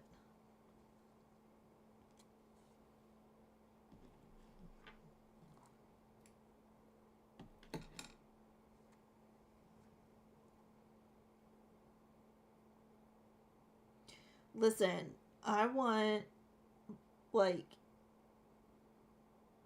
velociraptors, okay? Because they're basically murder chickens, and I want a flock of murder chickens.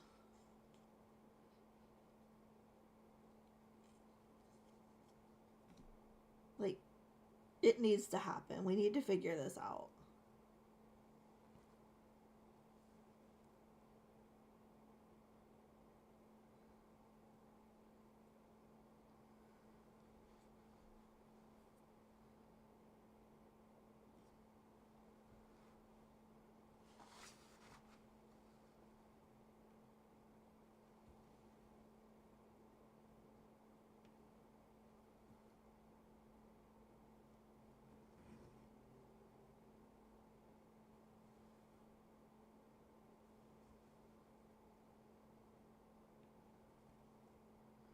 Could you imagine just having a squad of murder chickens in your yard?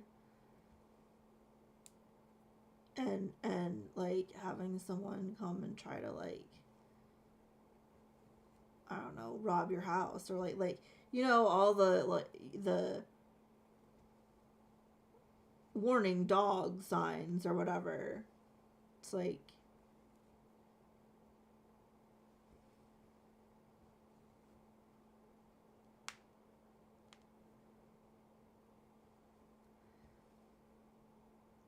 what could possibly go wrong with murder chicken? Exactly. What could go wrong? It's brilliant. It's the best guard dog ever. Of course, as long as they're on your side.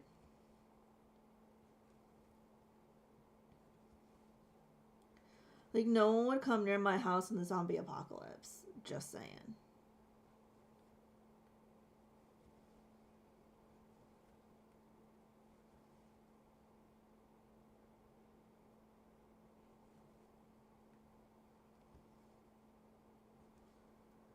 They already figured it out, made a whole movie about it in 1993. The results were not good. Listen, that was my favorite movie, okay? Clever girl.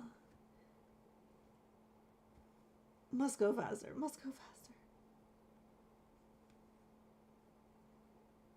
I mean, the velociraptors were 6 times too big, but that's okay. And they didn't have feathers, but that's also okay. Because we didn't know at the time that they were little tiny murder chickens.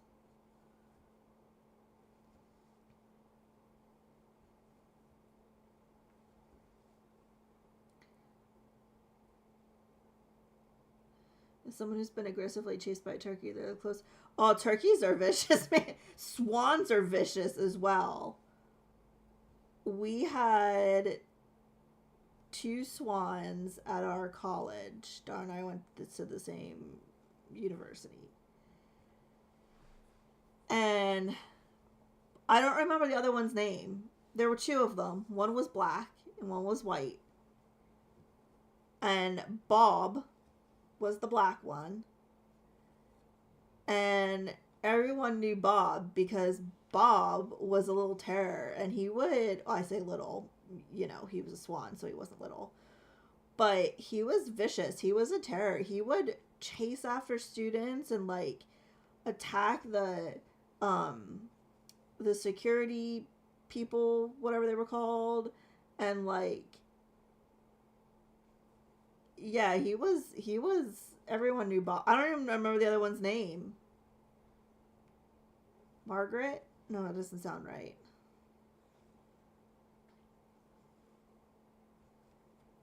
I don't remember, but it was Bob. Bob was an asshole.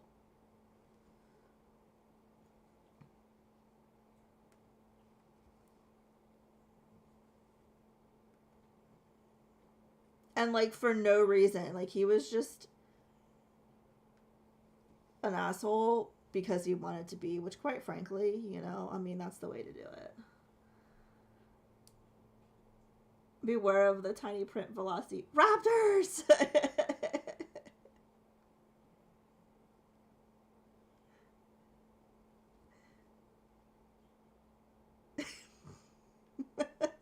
You could have a sign that says viewers or raptors. It's just a bunch of owls.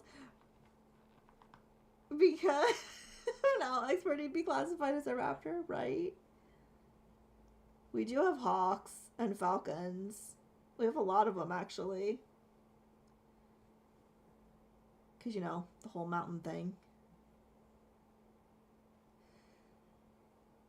Bob sounds like good people. Justice for Bob. I think he's dead by now. But just, you know, you can still give him justice. He can still get justice. Bob saw what the evil humans are capable of and tried to stop it. I mean, that's fair. Bob was just looking out for the planet.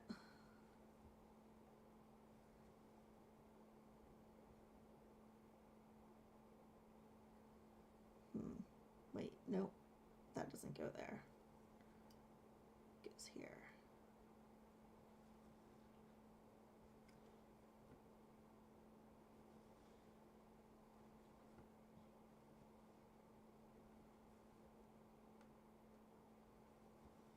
Darn might remember the other one's name, but I don't.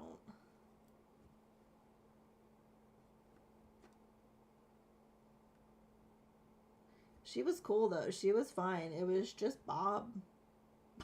Like...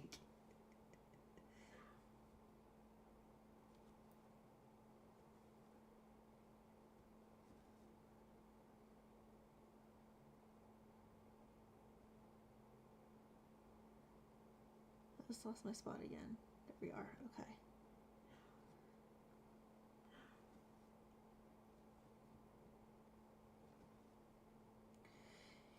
They had, like, a pond fountain with a fountain thing that was man-made, and it was, you know, part of the college looking all fancy and posh. But that's where the swans were. But in order to get to where you could park your car as a student, you had to walk past that to get to the parking lot. So Bob would attack students and chase students as they were trying to get to their cars or vehicles.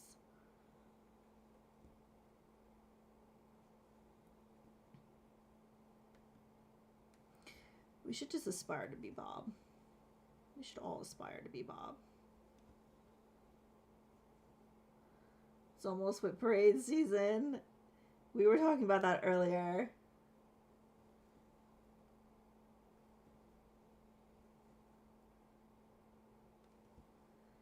I'm gonna have to film mine this month. Well, November.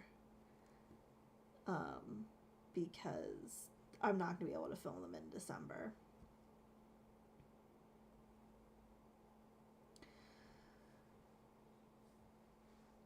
Because the first week is Child's Nutcracker week, which is just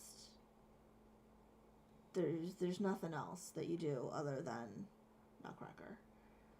And then the second week is basically recovering from that and then prepping and packing to go on vacation. And then the last 2 weeks are vacation, of where I won't have all of my whips with me, so I need to film in November.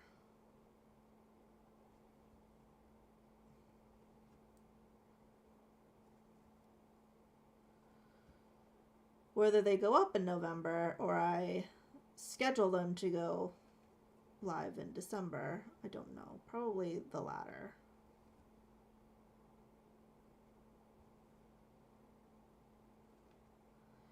Gonna have to make a new bingo card for this year. What's your bingo card? Is it like a...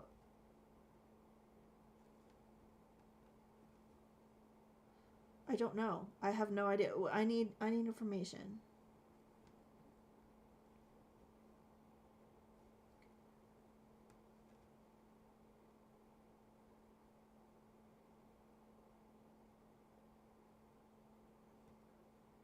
Maybe Bob was just trying to say hi. Maybe Bob had something he wanted to show you guys and he would just run away. Maybe he plus was bets with Market as to how many kids he could jump scare.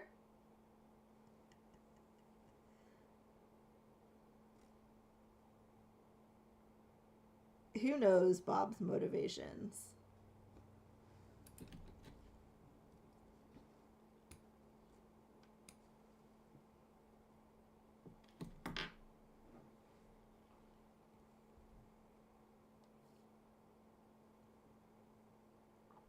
What, you don't travel with 100 plus whips? Listen. So before, previous years, we would always drive.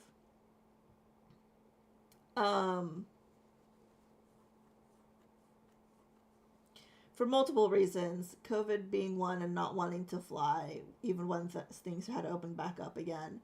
Money being another thing, because our friend lived in a loft, like a 1-bedroom loft apartment. So there was no place for us the 3 of us to sleep. So we had to get a hotel. Plus we have to book Xena. So it got too expensive. We couldn't fly. So we drove. Now our friend bought a house. So there is a place for us to stay. So we don't have to worry about hotel and all that kind of stuff. So we're flying. So because we're flying, I cannot take all my whips. However, I will say that when we drove, although I wouldn't take all... Oh, I just hit my thing. Although I wouldn't take all, 100 and whatever number of whips, I would still take quite a lot, because you don't know what you want to work on or what you're going to want to work on. So I would take a suitcase, like a big ass suitcase, just of cross stitch stuff.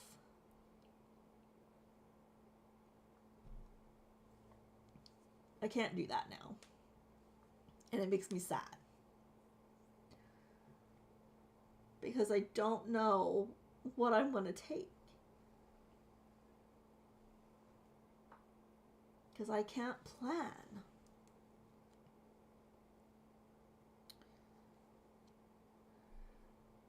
Make a bingo card for watching my parades. Gotcha. Me and Shelly do it together and see who gets bingo first. We barely got a line last year. Make a better card this year. Use mine.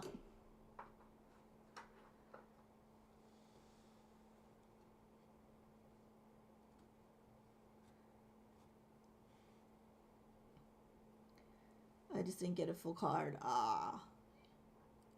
You didn't get a blackout or whatever that's called. I don't play bingo. I mean, I know the principles of bingo, but obviously.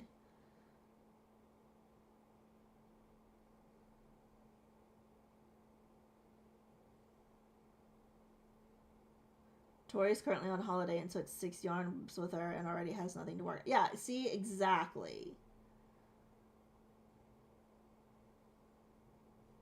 And because I'm paranoid and refuse to check any cross stitch items to check them on the plane, even though it's a direct flight from where we like, it gets on the plane here and then it gets off the plane in Dallas, I still don't trust it. Like, they still have to actually put it on the plane, and I don't know if I trust them to do that.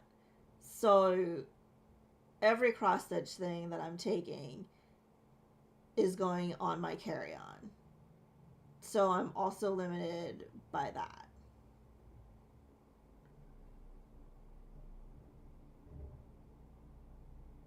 Because clothing I can lose. That's fine. That's what Amazon's for. I can get, whatever. But something that I've worked, hundreds of hours on, I can't replace, and I refuse to have it be lost. So I can only take what will fit in my carry-on as well.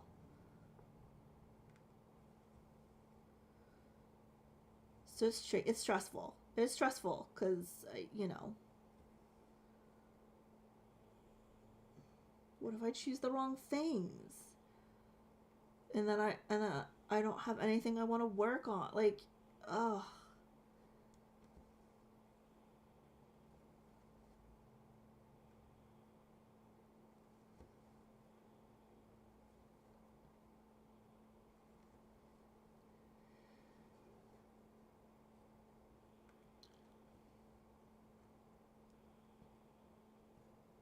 So I officially have some crochet skeleton hand shorts, but there's a bit of a situation where the front making it look like I have a bit of a cucumber going on. Just embrace that. Like, go with it.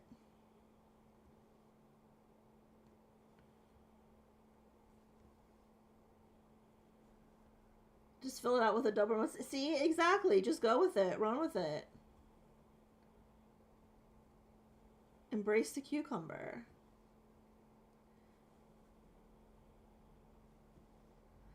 Clothes are replaceable. Exactly. Yeah, 100%.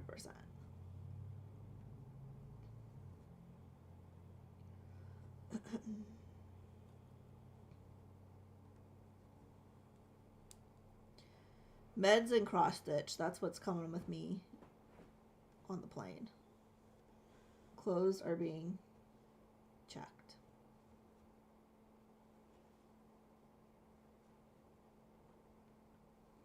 Dar was like, "Are we going to need to check a bag?" And I said, "Absolutely." Because the only clothing that is coming with me on the plane is what I'm wearing. Because every single inch of my bag is going to be taken up by cross stitch.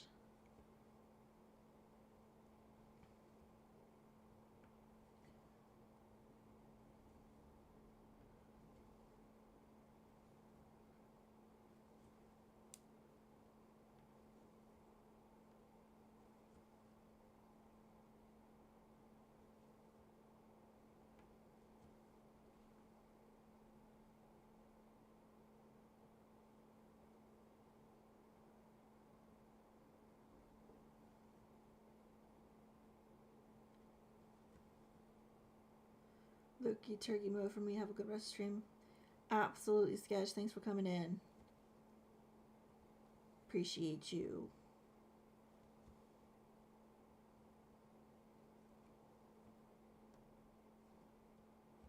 I can't take all my floss either. Usually I take my full master set of floss. So there's not room for that. So I need to take things that are either kitted or are kits or something like a long dog or something that does, just has one cut. Like, I get it's stressful.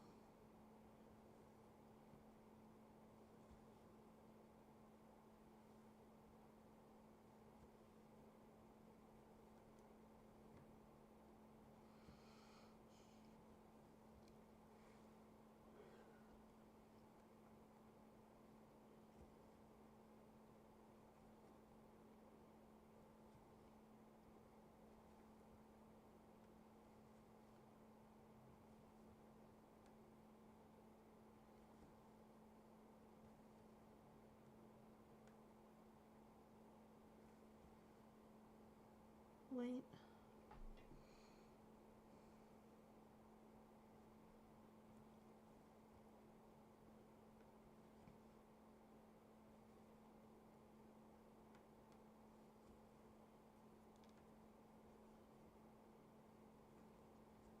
Like, part of me wants to drive so I can take all my stuff, but part of me also does not want to drive because that's 4 days of your life there and back, like 2 days down, 2 days back.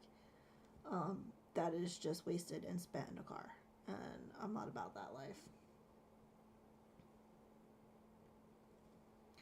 Because I can't do anything in the car because I get motion sick. So like, it's not even like I could crochet even or stitch or anything. So it's not like I can be doing something when I'm not driving. No. It's literally 4 wasted days.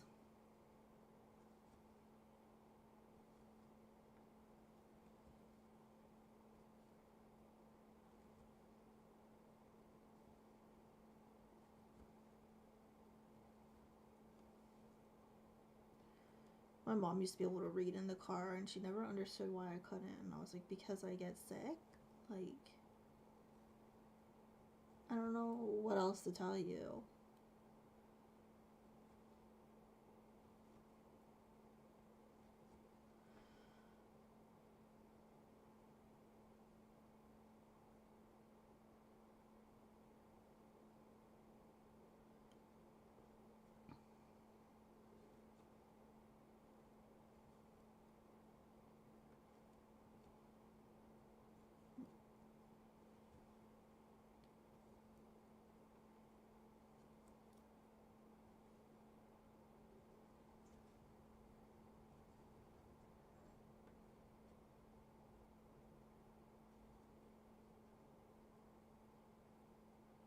Yeah, I can listen to an audiobook.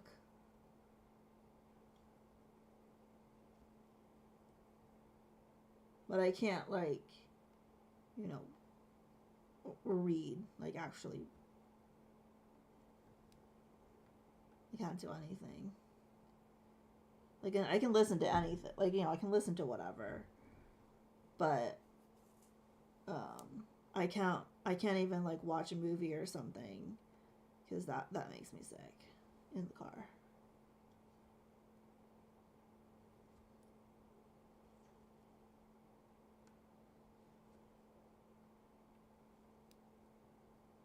But she never quite got that I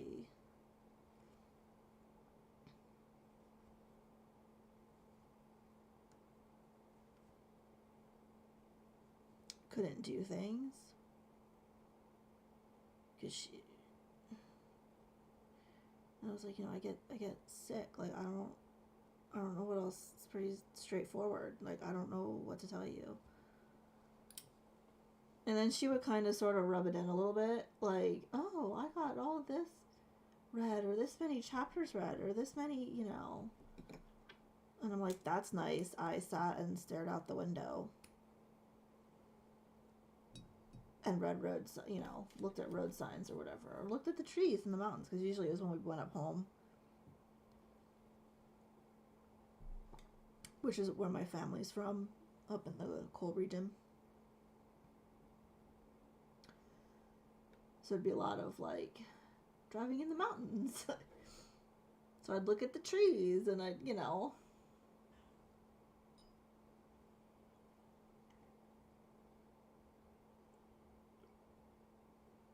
I'd be like, that's nice.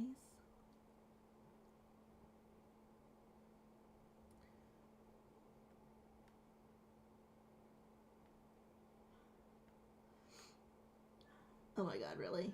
Okay, wait, 37.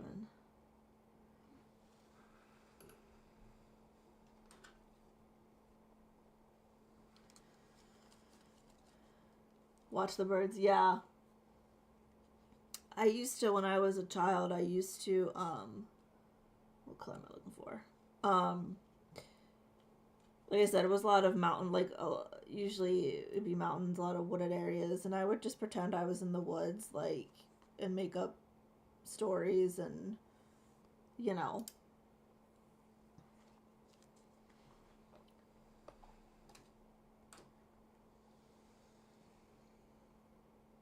Watch for deer, and every once in a while you'd see a bear.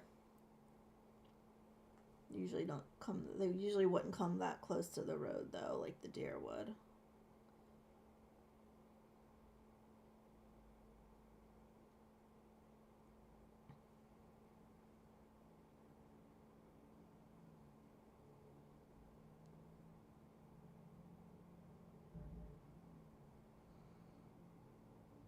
Lots of times I'd fall asleep.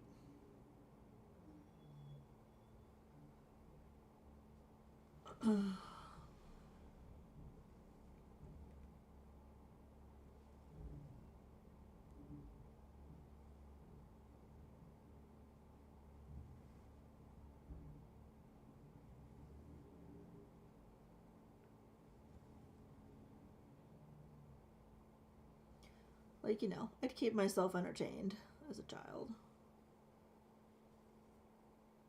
But I always hated when she'd rub it in and be like, oh, look at all this I was able to do. I'm like, that's nice.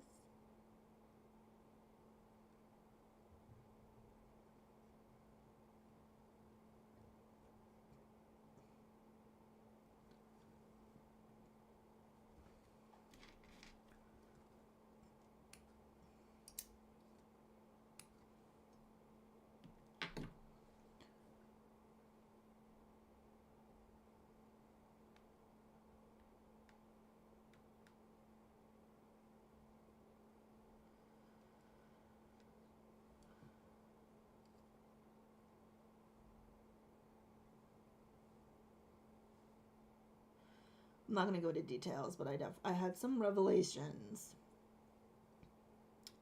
earlier this week about the relationship I had with my mom, and not good revelations.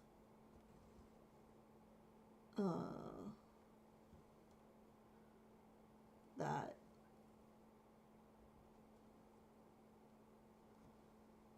therapy helped me put together. And so I have a different outlook now. So if I sound a bit, I don't know the right word. If I sound a bit not 100% fond, that's why. Because it's still fresh and I'm a bit salty about it.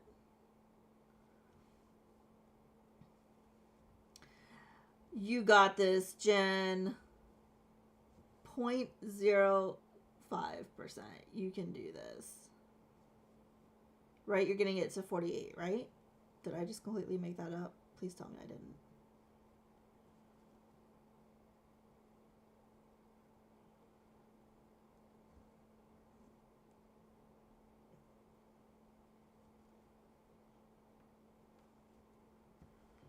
Are you gonna try to work ahead for next month or not? Like, what it, I mean, I guess that's sort of.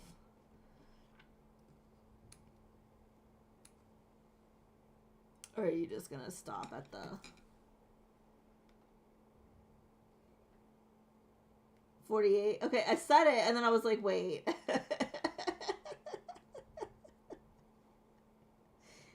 It didn't sound right when I said it. I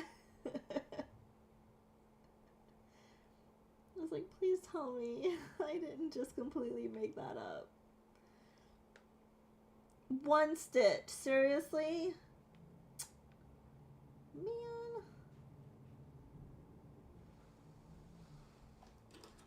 One stitch of 37.87. Is that really necessary?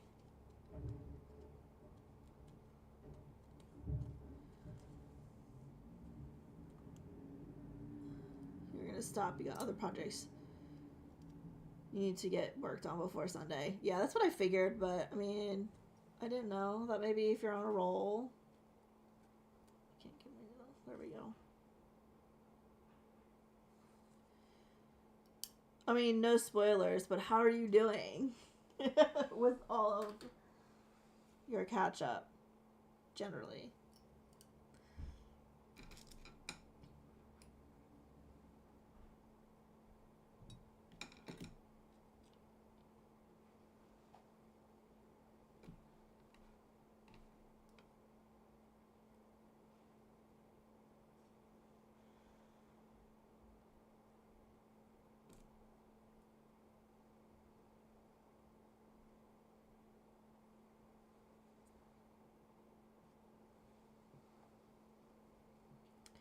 Alright, I'm gonna put this stitch in and then I'm gonna need to go on a potty break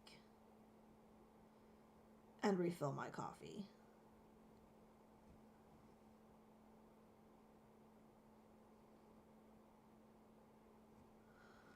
Temperatures, I still need to do the cabin. Nice. I like that piece. I don't think I could ever stitch it, but it is gorgeous. Did not have a good relationship with my mom. Therapy helped, but I just had to realize that I am who I am because I survived a passive aggressive self. Be as salty as you need to be. Yeah, like same. Honestly, mine's a bit. I thought I didn't realize. How do I want to say this? I thought the relationship we had was genuine.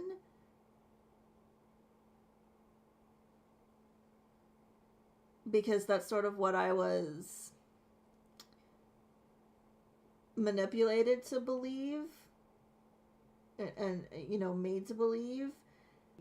Manipulative. But in a guise of we're besties. Yeah, so I am being as salty as I need to be 100%. There's still a bunch of projects I have to do that I'm looking at it. Now that you're like, Hopefully they don't have too many stitches to do though. Like I know some, it seems from what you've said so far, it seems like the ones that had the most stitches to catch up on, you kind of did first or have, you know, made progress on those. Got them out of the way a bit.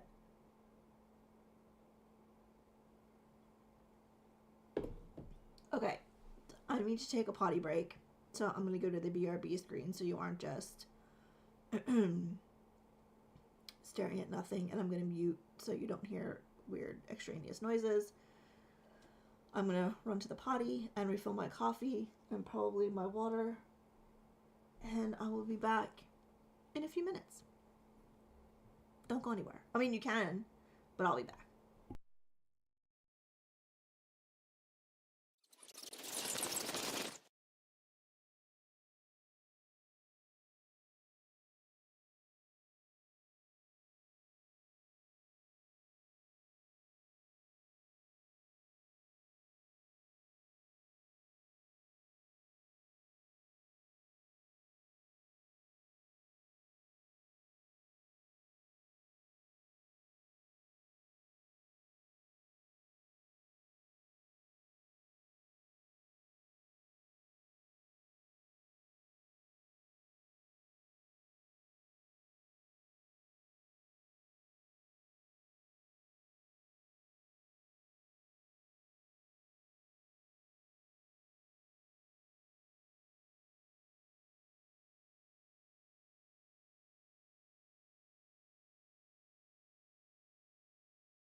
I'm back.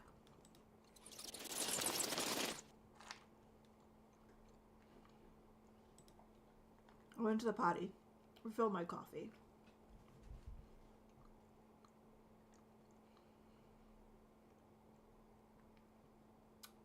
Fed Zena her seconds. Tried letting her out, and she was too scared because it's windy. So she won't go. Then I went to get a snack of some peanuts out of the pantry. Realized child had touched the thing, so I was, had to Lysol the handles. So it was a thing. Really enjoying doing Philosopher Frenzy. Thanks for discovering and promoting it. Yeah. Same.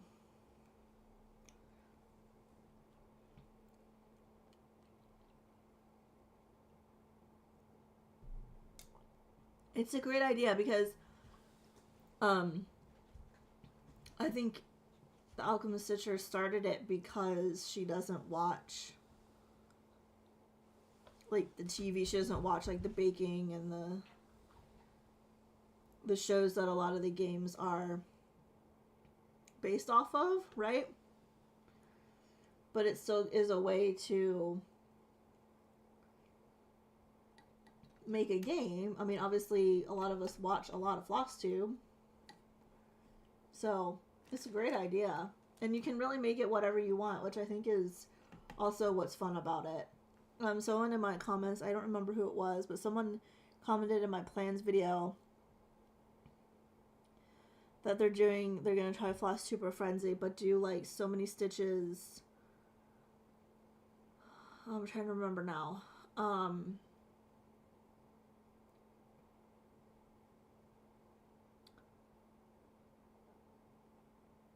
Per project shown, per new start shown, something like that. So it'll be different for each person, each FlossTuber, right? Because it's very dependent on what they stitch on and what they show, which I thought was a fun way to do it as well.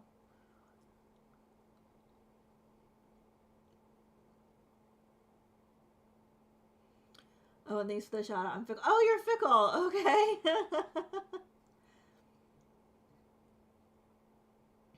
Well, hi.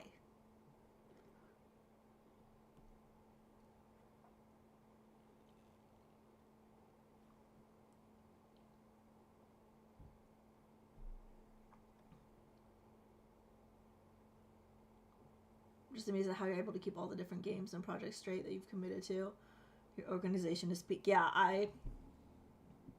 I'm amazed by that as well.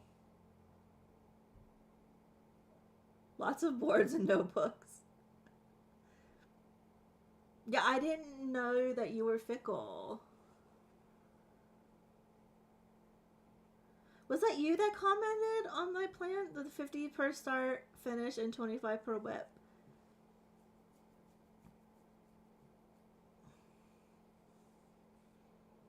I got a lot of comments, or a number of comments on that video, and I can't remember who said what.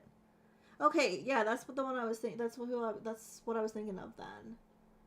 I thought that was a neat idea because it's, like I said, really dependent on the FlossTuber. So it's kind of not just like, it kind of makes it, I would think, a bit more fun because you don't really quite know what you're gonna have to put in it for the week. Or for the video, I should say.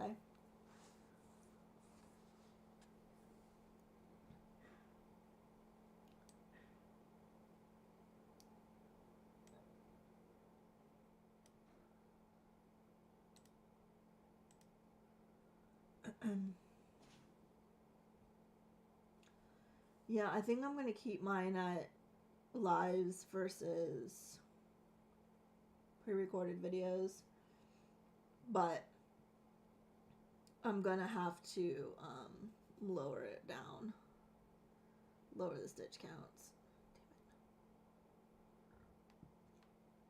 especially if Laura keeps excuse me, doing lives as much as she is.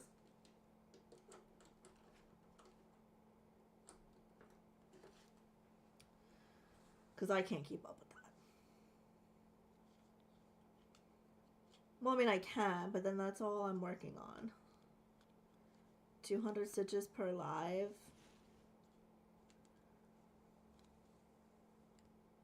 And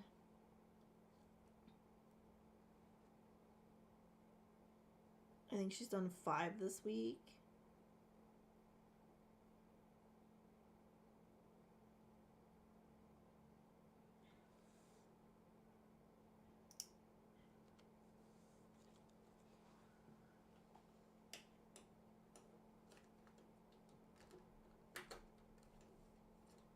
I'm not sure about that. I have to go back and look and count again because I know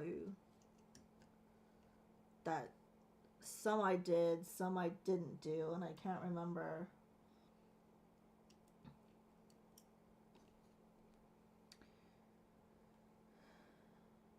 It's half your original plan. Decided on 100 stitches per live you attend. Yeah, I think that's what I'm going to do is 100.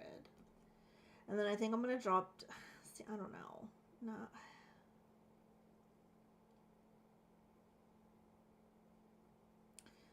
I kind of like the 500 per you know, other video, like recorded videos.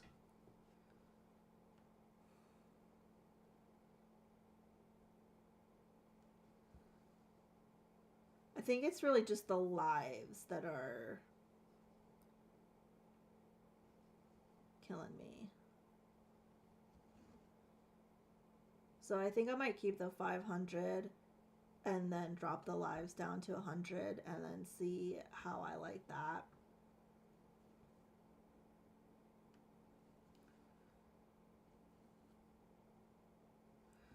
Because I can always change it. You know, I can always adjust.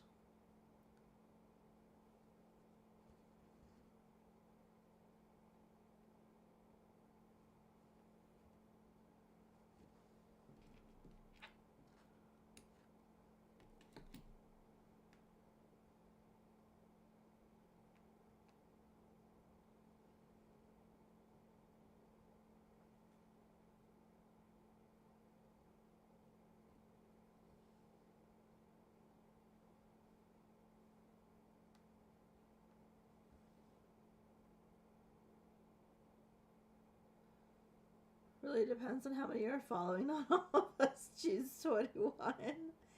I only have 5. I only chose 5.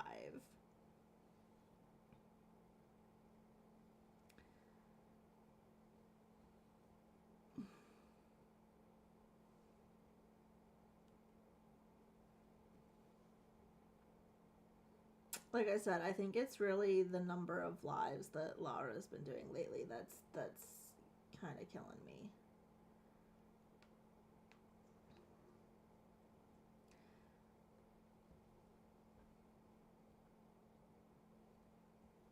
You have 12. Nice. Someone has 7. I don't remember who. I'm getting people.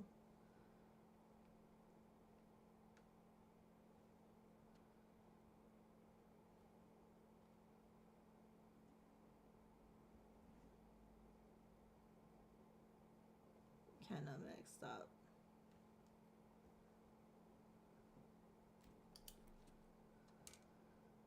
Or there's so many people doing that I'm forgetting who's doing what. I guess is a better way to say it.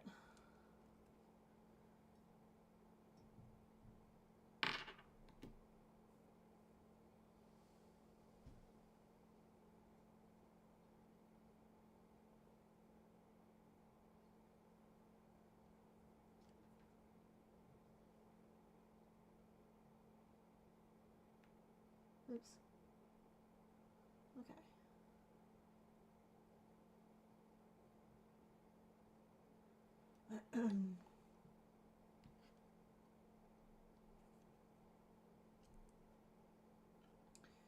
Signed her to extraordinary bird style because what else could you be?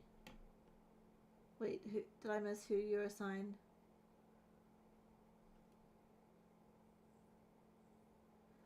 I didn't even, I only have 5, and I didn't even, I was like, if I sit here and try to match a whip to the person, I'm gonna be here forever. So I just spun a wheel. I just spun my whip wheel and was like, right, that's number first one that came up on the wheel. Well, that's going to the number 1. Like, that's how I did it. Carla, I think, has 7. Says you mommy too. Yeah. Oh, Lara. Okay. Yeah. That makes sense. Obviously.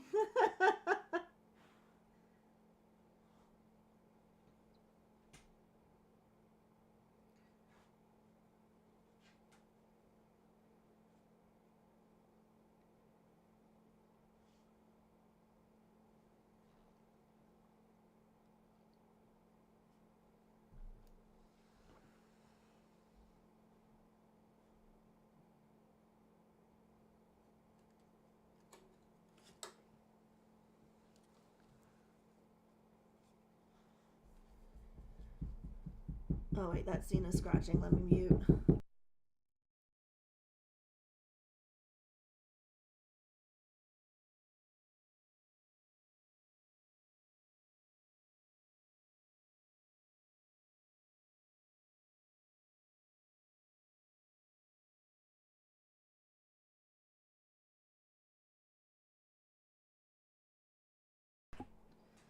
That's the thumper scratching I was talking about.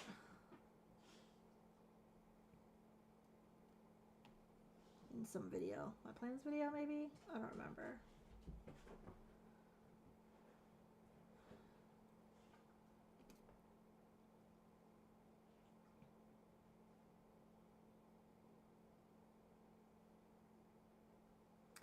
Got a page finish and need to scoot. It was fun. Nice chatting with you all and great stitching. Awesome. Congrats on the page finish. It was nice chatting with you. Thanks for coming in. Have a great rest of your day. And happy Halloween if you celebrate.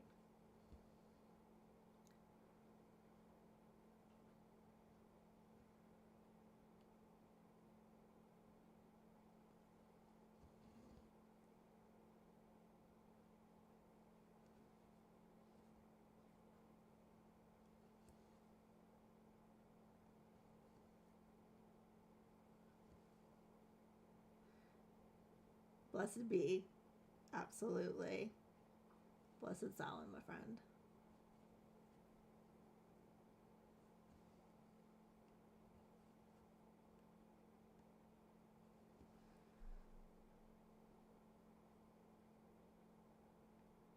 Okay. This fire, look at this fire in the window. It's looking real good. Oh, I'm crooked. Wait. I'm very crooked. Okay. There we go.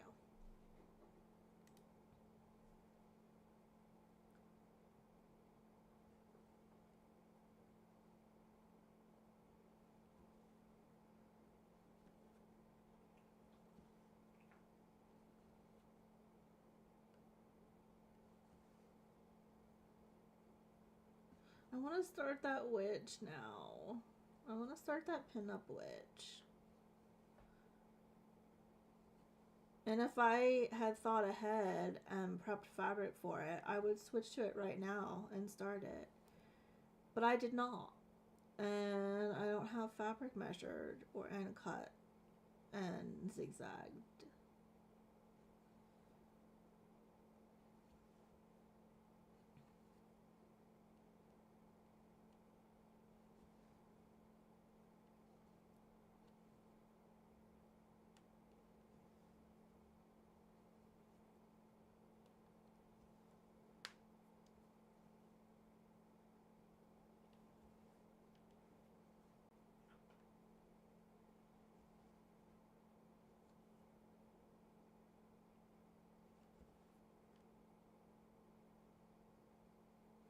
Sucks to suck. You should have planned better. I should have. I didn't think it wasn't until I showed it to y'all that then I was like, oh, I should have.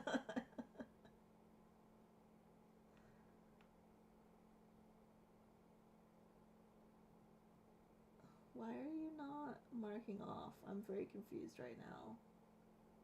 Oh, because my finger just wasn't.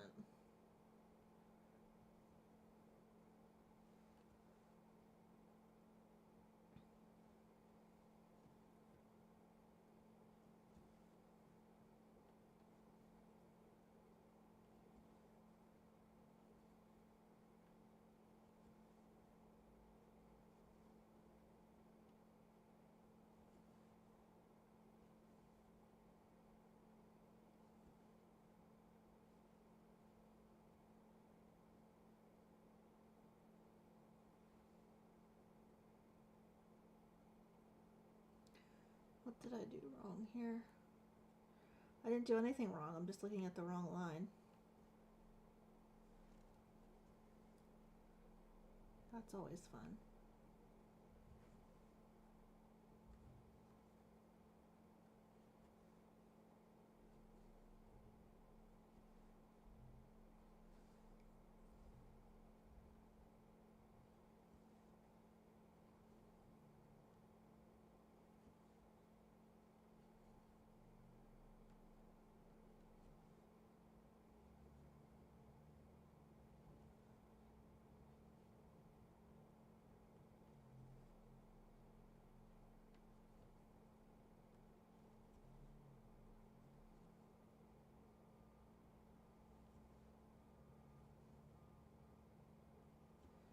My Doc Martin boots came in yesterday, and I'm currently wearing them. And they are part of the Wednesday collection because obviously. And they are amazing, and I love them.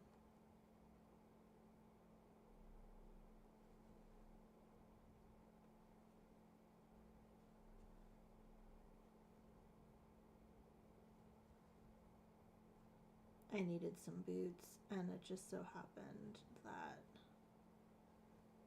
they had a Wednesday collection, and you know, I mean, it was meant to be.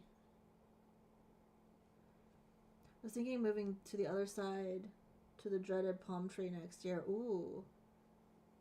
Honestly, that would be kind of nice though, like visually to kind of have it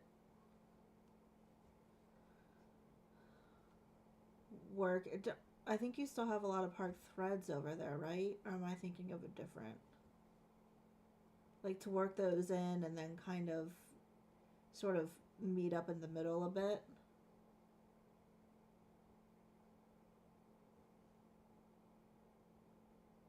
Hmm.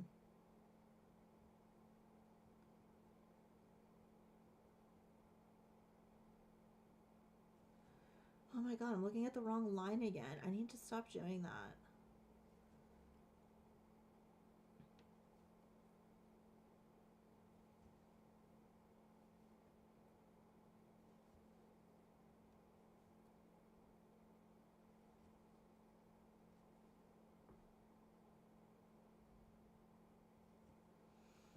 There's a clump over there. Yeah, that's what I thought. But I know like a couple other pieces do as well. Where you know you've just changed up how you're working on it. But that might be neat to kind of meet in the middle visually. Plus, it might be a little, I don't want to say exciting, but a little like invigorating for you because it's a different. You've been focusing a lot on the right hand side, you know, so something a bit different, a little bit fresh,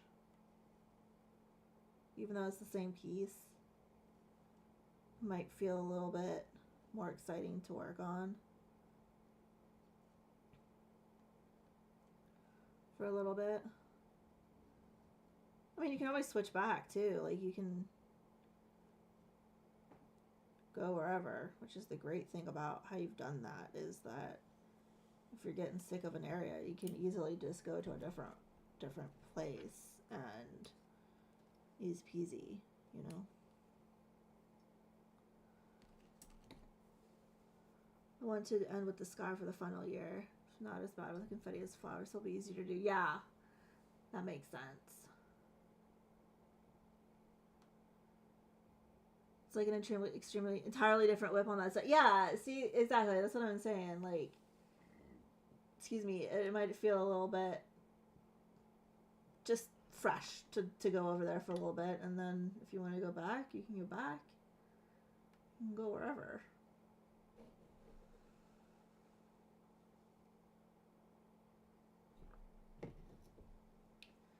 I'm definitely no longer interested. I am completely 100% out of my diagonal era.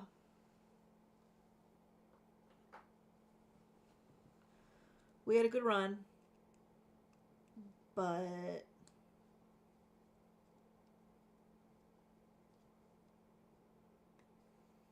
I'm not about that life anymore.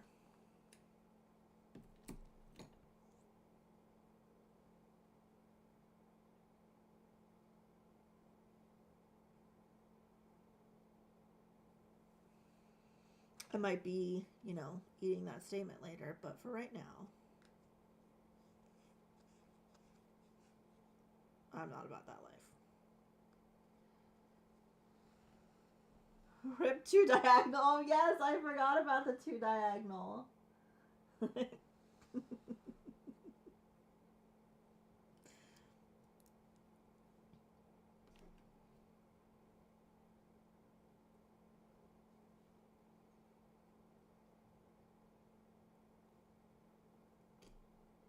I think that got me with the diagonals is just like, but it's not getting me with. I've done Siski's method on some whips where you do a 2x2 square, so it's kind of like Royal Rose but bigger, I think. Anyway, and you stitch in that square, the 2x2, and then park either over here or down below, right?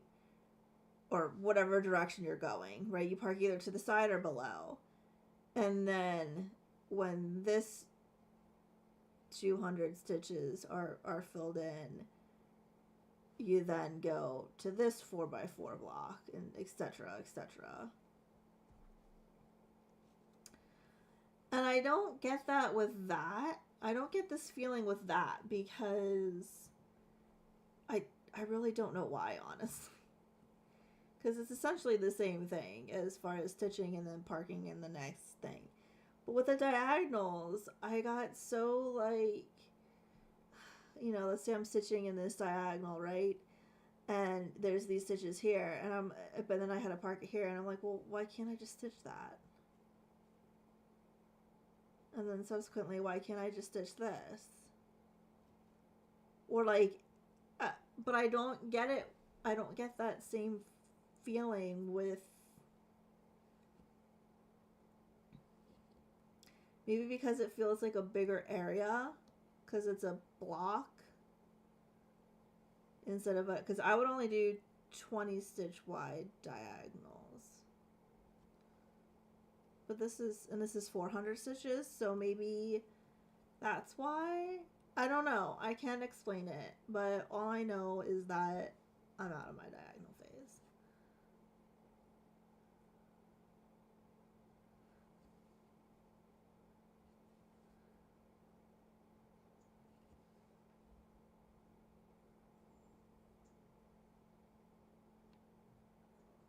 In the hole. There we go.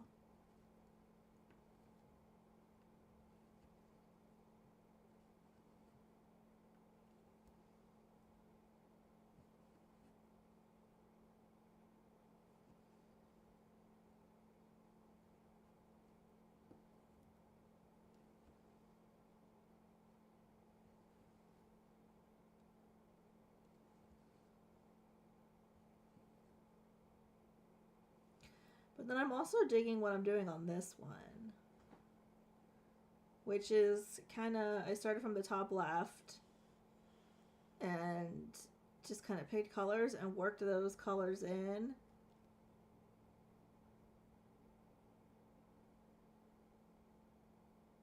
And then I'm just kind of, so I guess sort of the typewriter method, but not. Because I'm not really doing it in a specific area. I'm just, I don't know, but so far it's been working and I like it.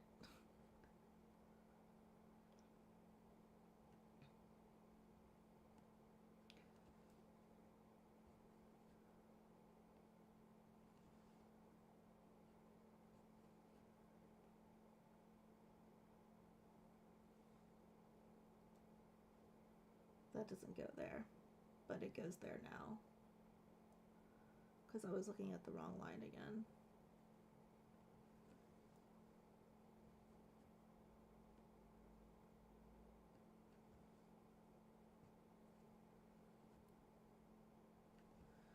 I totally get it. What I did like about the diagonals was it was easier to show progress. Yeah, I agree with that. I did like that, especially showing like on the floss tube. It's very easy to say, I did this bit of the, I did from here to here on the diagonal, right? And you could easily see it.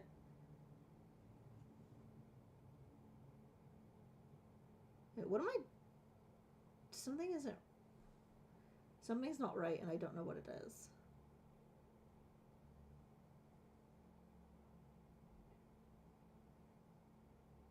Let me pause and regroup here.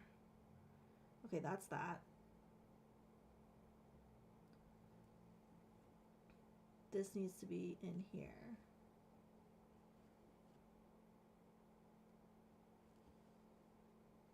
This one was done, but not marked off. Okay, wait. This one's done, but not marked off.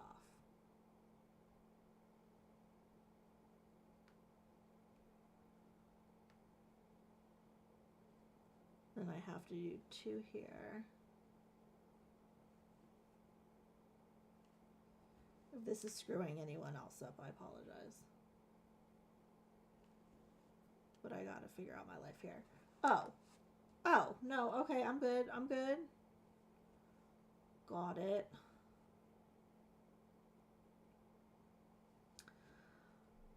I've been playing around with 2 block rows going down and across on the boys' pieces, and I like it so far. Oh, that's a neat, yeah.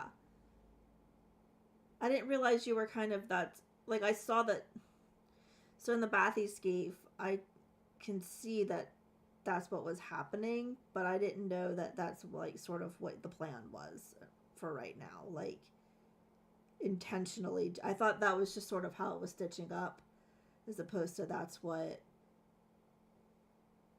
you were doing intentionally. And I kind of like that, because then you,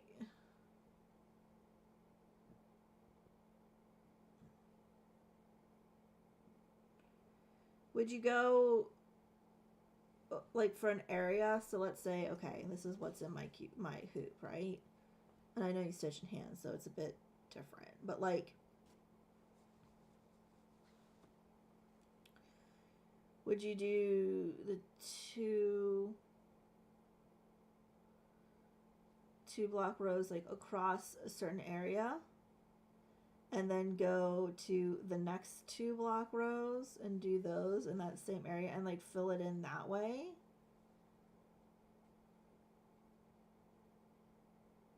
Or you could also go like all the way around, because you don't stitch in, you stitch in hand. So you could easily go like all the way around the two blocks and then fill it in and kind of come in this way with it.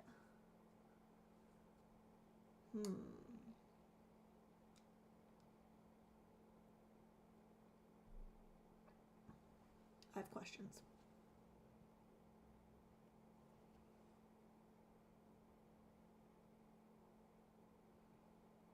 You thought about going all the way around, actually? Yeah, that would be kind of fun, and certainly like much easier. Like I need to stitch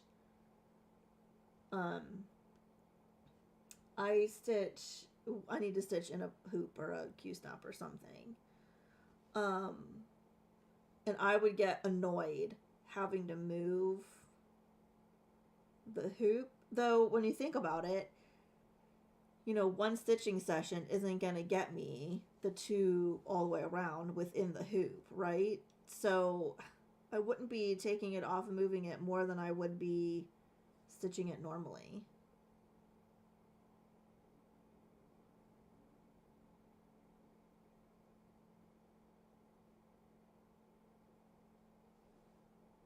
Now that I think about it. This is marked off but not done. Apparently I'm having an issue with that.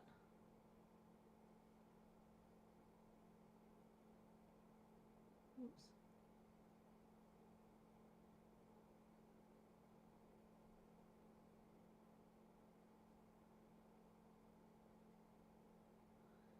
No, what am I doing? What color am I doing? I'm doing use. Okay.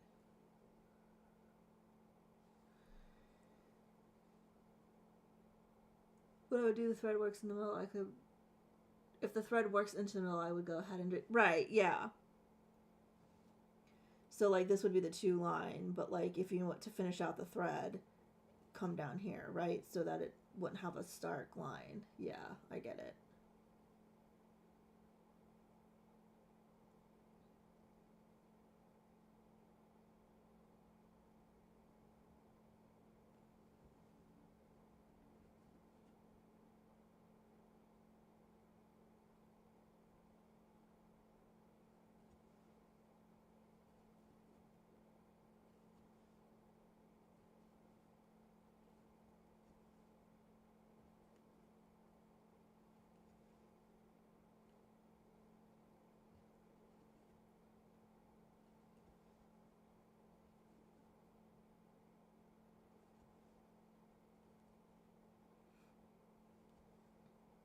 I just think it's neat how there's so many different ways to go about a piece.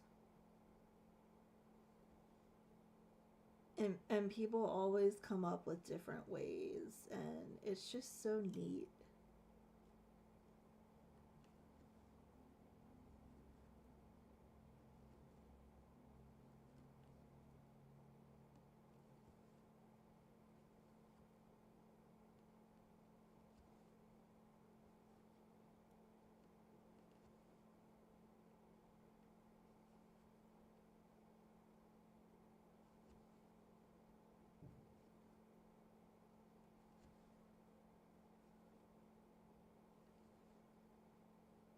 And then if you did it that way, now Bathyscape I think is a little bit different. But if you did it that way, for a lot of full coverages, the fun stuff is in the center, right? So you'd be you'd be ending with like the fun stuff, and really kind of making it come to life, which would be kind of neat to see.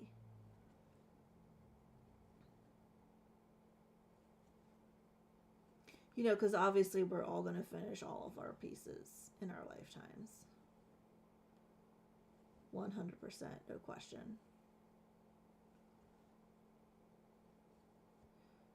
That's not in the right hole.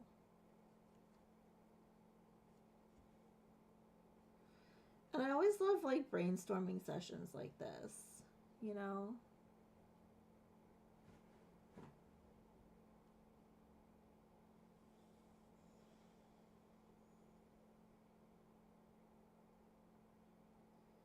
One, two, three, four, 5, 6. That's why it's screwing me up.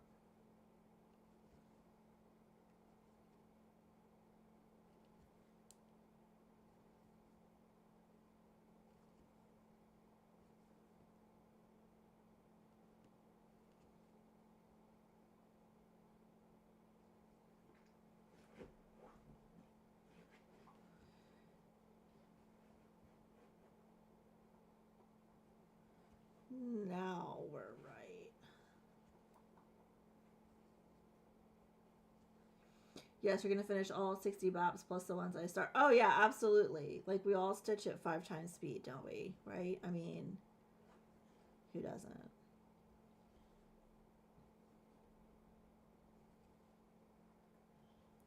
It's funny though, like you do. I mean, I say you being me, right? Like the royal you have like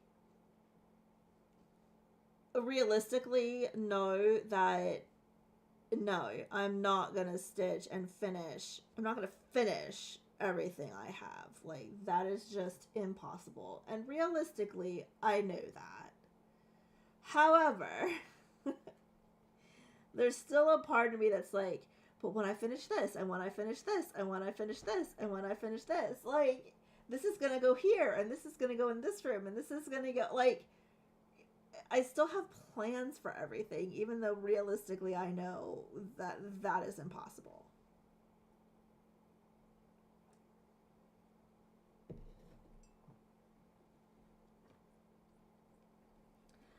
So, I just think it's funny. Like, I might be the only one who does that. I don't know, but it's like I was having this conversation with Child the other day. Like Pluto is still a planet in my brain, right? Because I grew up in the 80s and 90s. There were 9 planets. Pluto was a planet, and I will die for Pluto. Pluto will always remain a planet. And he's very autistic, and he's really into science and space, and he was like, but it's not like that. And he's trying to like explain it to me as to why it is not. And I said, look, buddy, okay, I get how science works. Okay, I get that, you know, things have changed, discoveries have been made,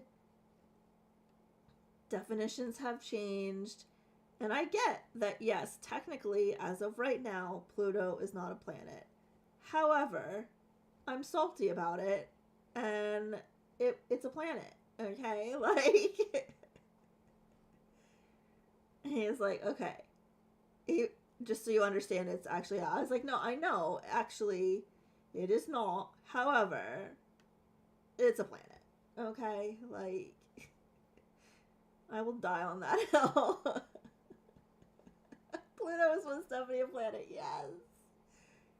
I was like, you can't have the solar system 3D model in the planetarium without Pluto. Like, it just doesn't work.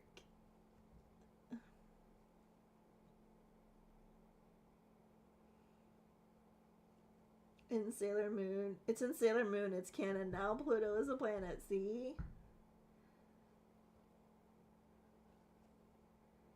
Like, he was being very, like, autistic and trying to, like, his autism was, like, he wasn't getting that I was joking and being funny about it. Like, he literally thought that I was trying to say that, no, it's a planet and science is wrong. I was like, no, like, I get it. Trust me, I get it. Like, I understand. But I'm not letting it go because it will forever be a planet in my heart. And then he got it, and then he was like, okay, I'll go along with you as long as you know for reals. So I was like, yes, I understand for reals. This kid was, so I used to be an author. Fun fact. Fun crow interesting fact. I was a fantasy author for a number of years, and like dark kind of paranormal fantasy, and I had 6 books published, and I would go to Comic Cons and sign books and talk on panels and things like that. And there was a Comic Con in Texas. I think was it in Houston? Maybe. Or Austin. I don't remember. I was in a con in both of them, so it's really over. It was probably Houston because NASA was there.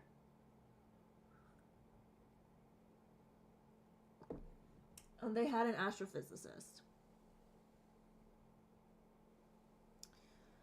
And you could ask questions. And child obviously could not go with me, so um, I had him let me know what questions he wanted to ask, and then asked her, and then recorded her answers so he could watch them when I got home.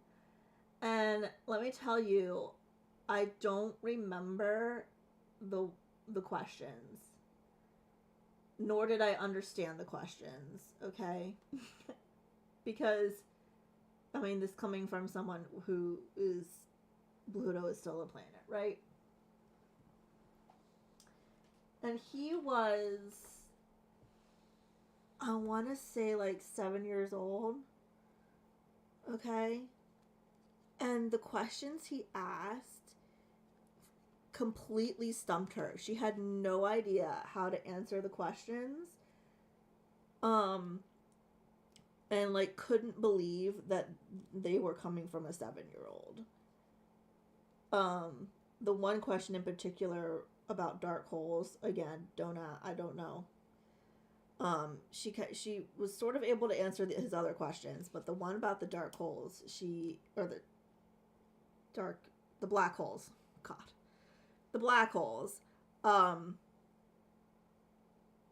I think was the one that she couldn't answer. She had no idea how to answer the question, and so this is where he's coming from. So when I tell him that I think Pluto is still a planet, he's like, no. Old Widow Crow who thinks Pluto is a planet? Yeah, exactly. Listen, there's some things you learn that you just can't let go.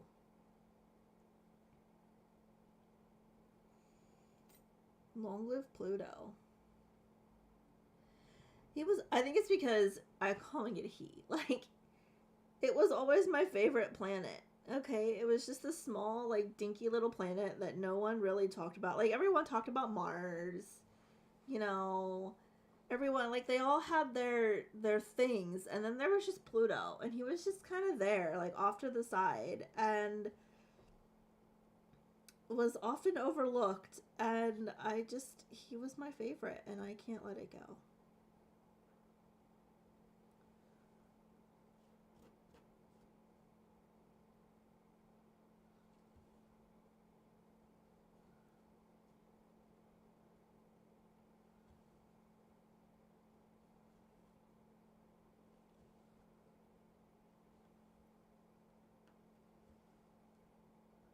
Pluto's your favorite too? Exactly. Like, I can't. It's he's just, he's perfect. He's just absolutely perfect. I don't know how else to say it. Like, justice for Pluto. Justice for Pluto and Bob.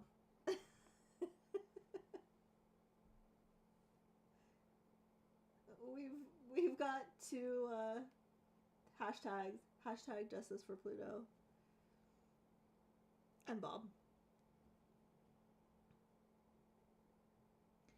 Honestly, I'm probably justice for Pluto. Hashtag probably already exists. I don't know for certain, but I feel like it probably is a thing.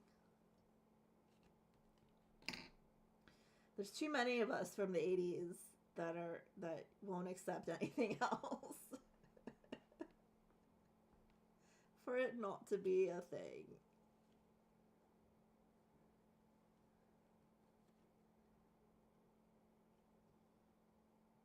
Like, I remember in elementary school, so the school district that I went to, the high school, there were two high schools in the district, and the high school that I ended up going to was the one that had the planetarium. And so when you were in elementary school, you would go for like not really field trips, but you would go, because it wasn't like an all day thing, but you would go to the high school, to the planetarium every, I don't know, year usually. And it was always the same thing. Like, the teacher always showed the same, well, not maybe he didn't show the exact same things, but like, there were some things that, you know, he'd show every year. And that was the best. Like, I loved going to the planetarium. It doesn't exist anymore. They tore it down, which is upsetting. But you got to go to the high school. You got to, like, go to the planetarium and see all the little models and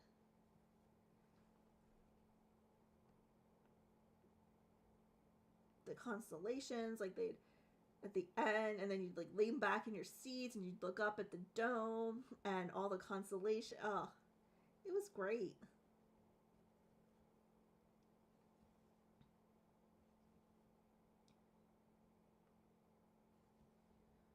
And it had like a specific, I can still smell it too. The planetarium had a very specific smell. It didn't smell like the rest of the school. It smelled like the planetarium.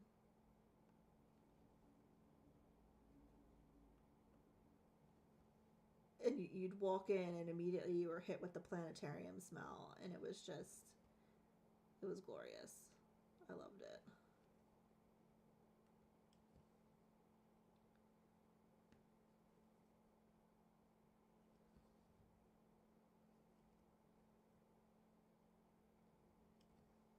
I was so upset when they tore that down.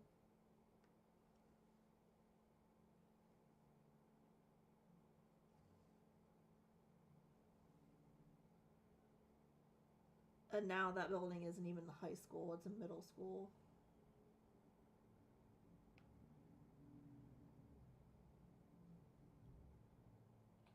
You could probably tell from my voice that I'm salty about that too.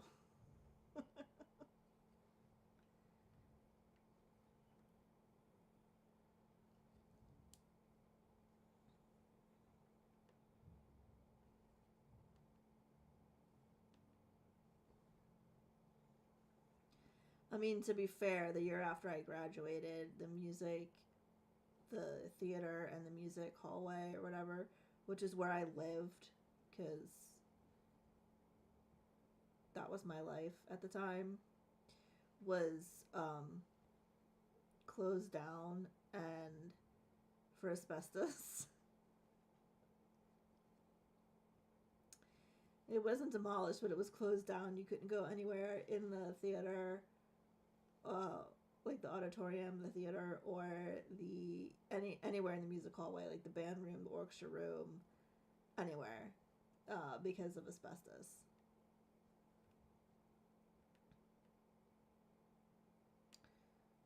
So that was fun. I wasn't there for that, but clearly the problem existed while I was there.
is really filling in. I'm loving it. Like McDonald's. The tagline. I don't really actually like McDonald's.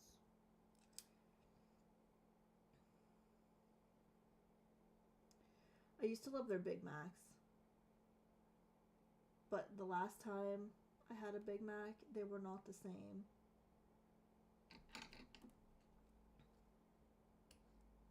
And so now I don't like them.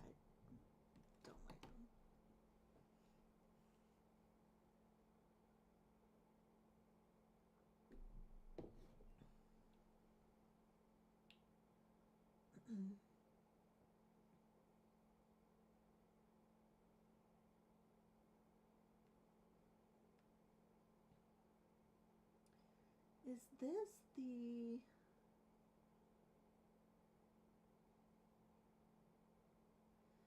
Okay, so this is right here. Is sort of like the roof line, I guess. Alright, cool.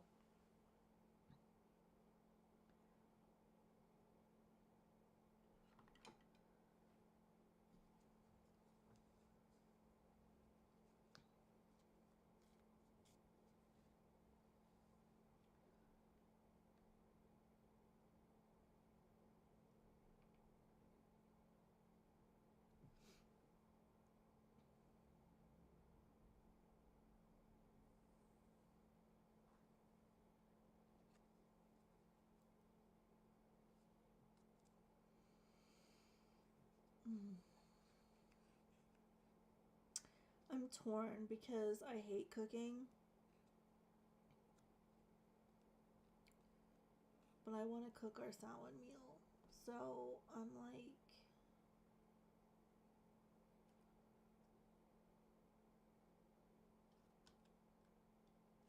I hate cooking. Can't stand it. And baking's worse.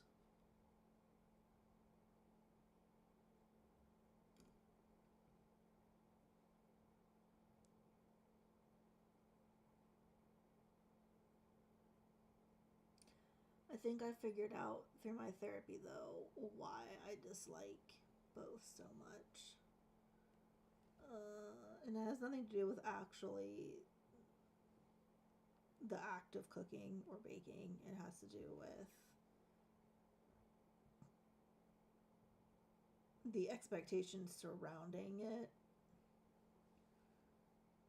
So I just need to get over that.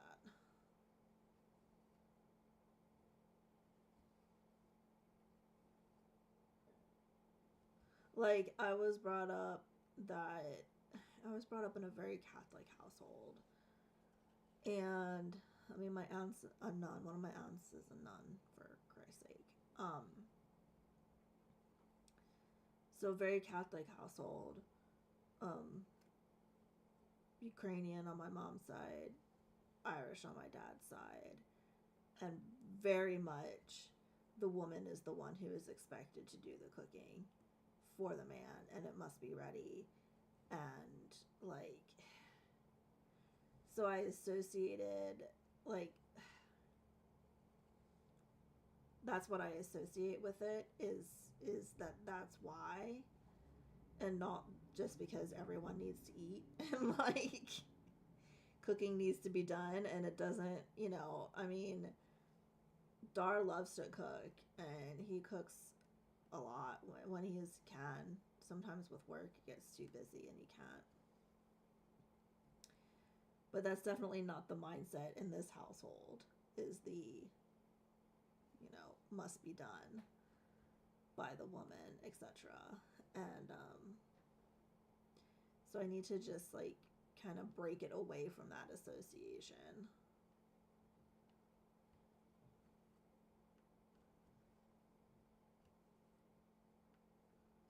You love cooking. I love eating.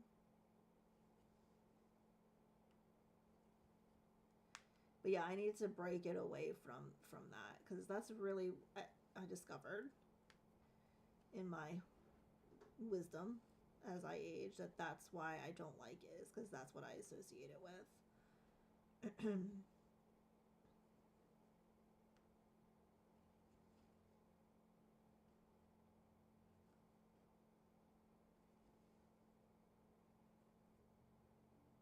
And that definitely, especially in the 70s, 80s, right? Like, that wasn't an unusual thing, that sort of mindset.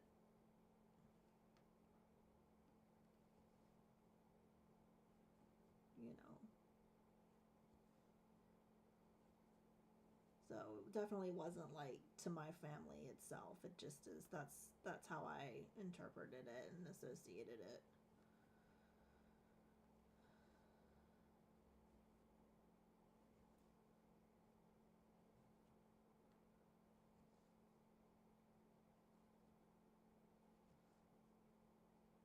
The closest my dad ever got to cooking was alphabetizing the pantry.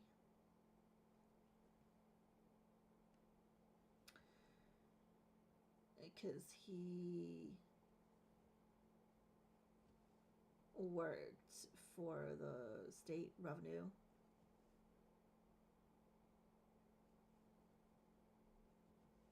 He was an accountant, and my mom was a teacher, so she had an in-service day. It was like, I don't know, it was probably like Columbus Day or so. You know, one of the not federal holidays that isn't, not everyone actually gets off. Um, but he had off because he was a government worker, and she did not have off because the kids did, but it was an in-service day for her. So he was home with me and decided to alphabetize the pantry because that would be helping, because things would be in alphabetical order so that they'd be easier to find. And, you know, he didn't understand that that's not how it really works. Like, you kind of have the things that you use more often closer to hand. Um, so he generally thought he was helping, and she was not amused when she got home and went to make dinner and couldn't find anything.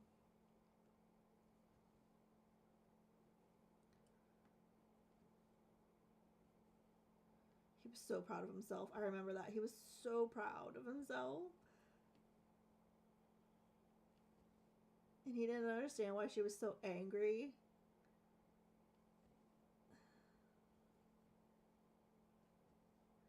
I may have the kids start cooking one night a week.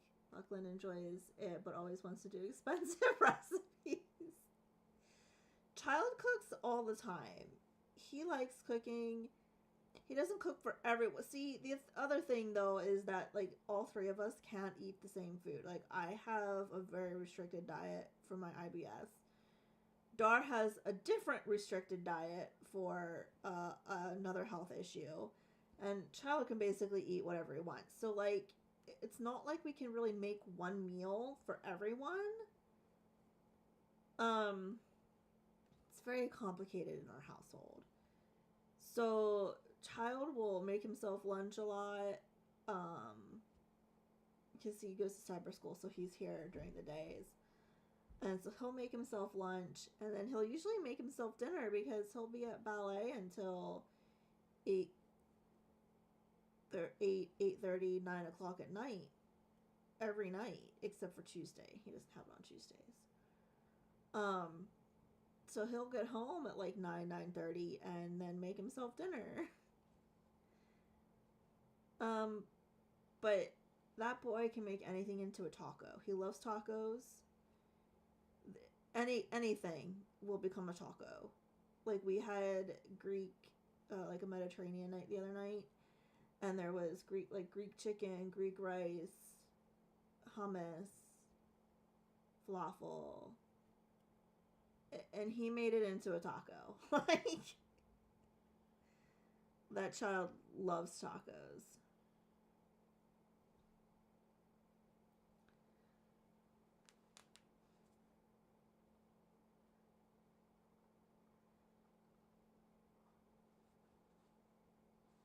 maybe I organized an area I don't use, but you do, and organize how I think it should be. Why don't you like it? Yeah, exactly. Like, it was. I mean, when you look back at it, you can only look back at it in a comical way because he genuinely thought he was helping.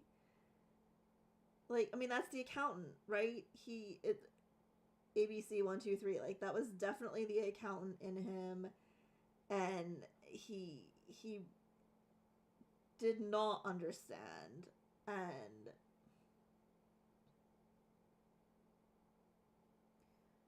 because that's how his life ran, right? Was very Einstein, right? Like, very black and white, the accountant, right? This and this equals this, and this, right? The orderly. And that's not how cooking works, or any kind of creative art form, right? And he genuinely did not get it.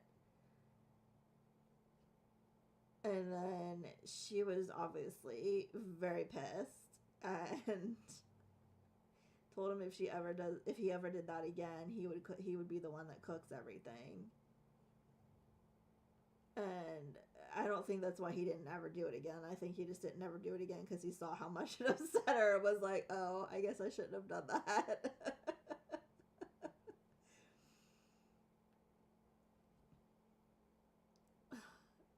And then she tried to make dinner and she couldn't find anything, and it was a thing. It was a thing. Like, and I get it. I would be upset and angry too. Like, you definitely have things in their spots, and they go in their spot, you know. Like, even Dara and I had a little, I'm gonna say battle, but a little. So I use coffee creamer in my coffee, and it goes on the right door. So when I open the door, I grab it with my left hand. It's right on the door, middle shelf, and I close it and I put it in my coffee, and it's lovely, lemon squeezy. And he kept putting the ketchup in its place because that's the condiment shelf, and the condiments go in that shelf. And I would go in the morning because I'm up at like 3, sometimes 2, around there-ish in the morning. And I make my coffee, and I would go and I would get a bottle of ketchup. And I was like, no. So I would put the ketchup on the other side and, like, put my creamer back on the door. And then the next day, it would be back. And I was like, but you don't use the creamer, nor do you use the coffee, so I don't understand. Like you don't use the creamer and you don't use the ketchup, so why? And he's like, because that's the condiment shelf, and the creamer doesn't go with the condiments. I was like, yes, but you don't use it. I use it, and it needs to go here. And this is married life, y'all. For any of you who might not be married or have never been married, that's what marriage is all about. Getting in each other's way all the time and arguing about where the coffee creamer goes.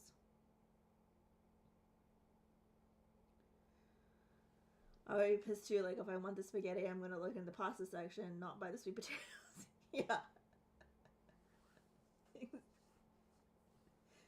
Right?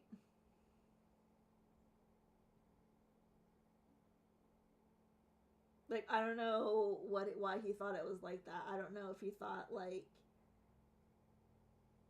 when you're cooking, you know, when she was cooking, she's busy and doing a lot of things, and, like, just wasn't able to put it back where it went. Like, I don't know why he thought it was not in alphabetical order. Like, what made it...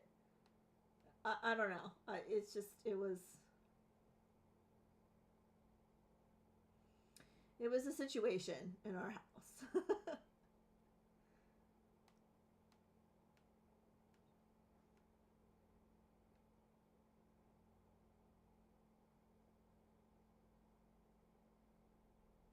I have a shelf for the creamer, and the rest of the door is con. See, except the ketchup, because I get the big bottle from Aldi and it's next to the milk. I mean, exactly. Like sometimes, you know, the size of things, size does matter when it comes to the fridge, right? And like, you got to organize by size, but also category, but also ease of use.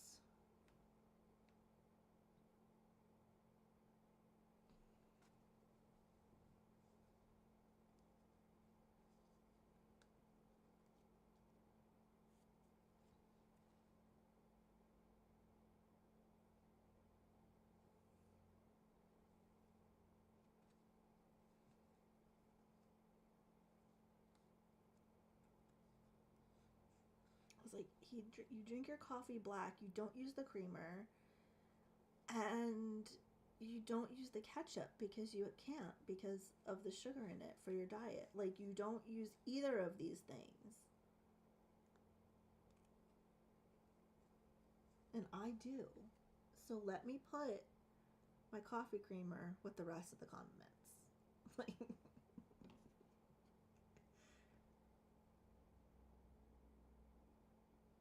so wait, what did you do with the canned vegetables? Because the names of them are all can of corn, can of green beans, can of... I don't remember, but I think he did it sort of like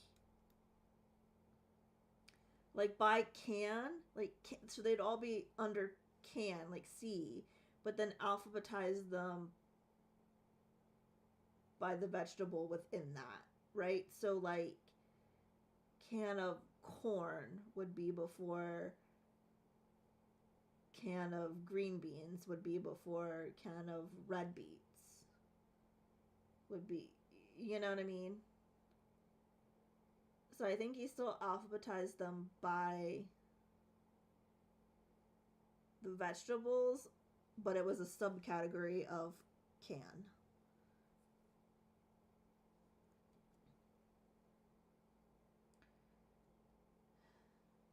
Yeah. And then can you imagine finding spices alphabetically? Because we all know there's some spices that you use like once a year, right? And then there's other spices that you use every day.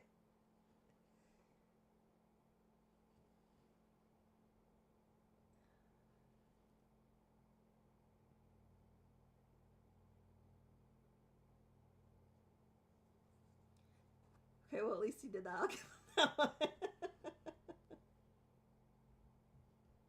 Yeah.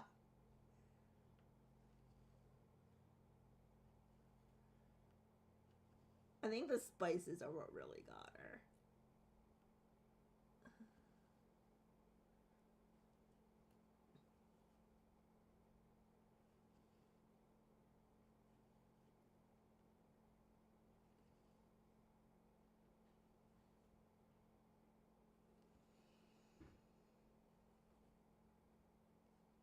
100% accountant brained.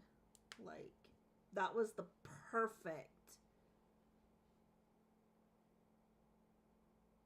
uh career for that man.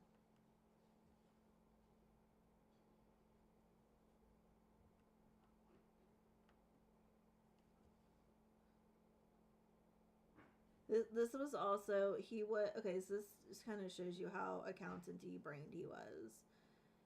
He had, in his closet, they had two separate closets. They had like his, which was just the trifold doors or whatever, right? And then mom's was a walk-in, a tiny walk-in, but a walk-in. Like in the master, they had two different closets. His closet, he had everything the same width apart. Like obviously, like he didn't measure it. Like he didn't take a tape measure every time he went to hang something up, right?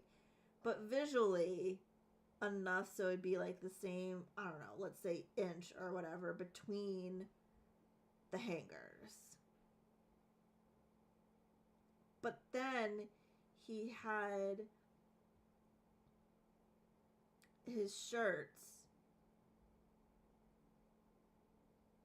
for each day of the week, right? So like the Monday shirt, the Tuesday, like the for work, the button downs, right? The Monday shirt, the Tuesday shirt, the Wednesday shirt, right? And then he had a specific tie that he would wear with each shirt. So like you couldn't take Monday's tie and wear it with Wednesday's shirt. It didn't work that way. It was very specific.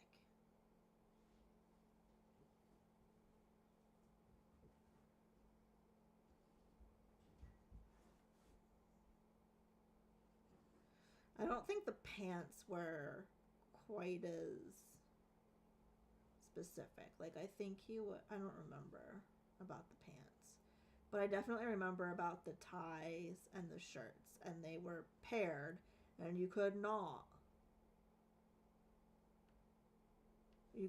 interchange them. They all matched. They all like any tie would have gone with any shirt, but that was not acceptable.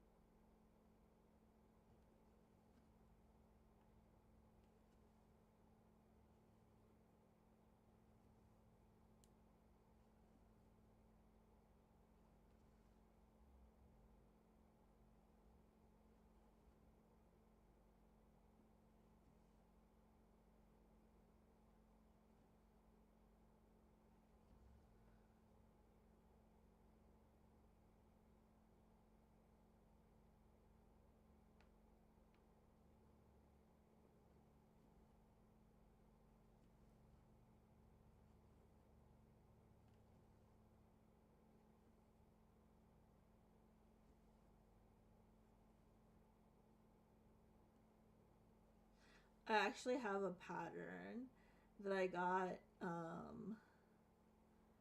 I don't want to go find it right now because I don't know. I mean, I know the shelf it's on, but I don't know where it is in the.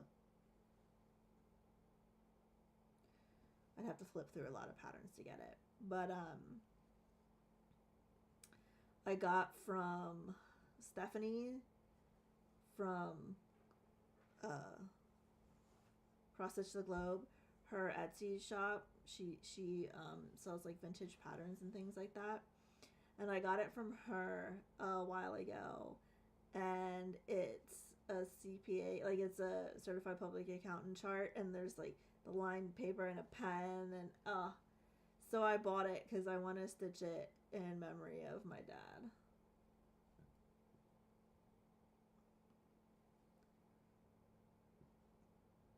That, you know what? That should be one of my 44 next year, and it's not. Maybe I'll switch it out. Or maybe I'll start it before then. Or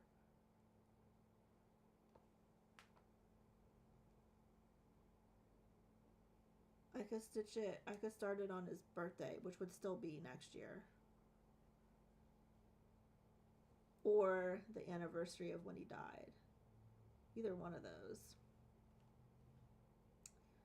I mean, I could not stitch it. Like, I could start it. It's not going to get finished, but I could start it on one of those days.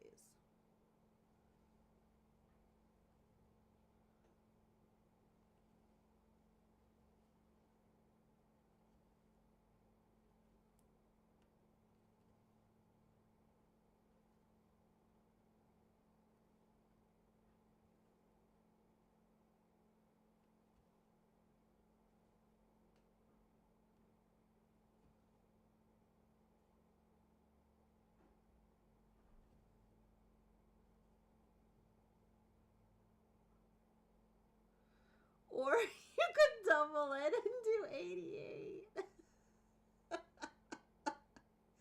Could you imagine if I lived to like if I continued to do that? Let's say I lived to 80, right? And it would be like, I'm gonna start 160 things this year when I'm 80, because obviously I'll get those finished.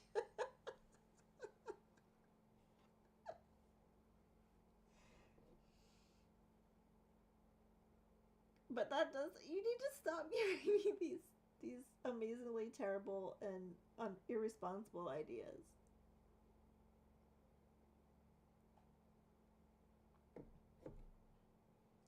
Twice the fun.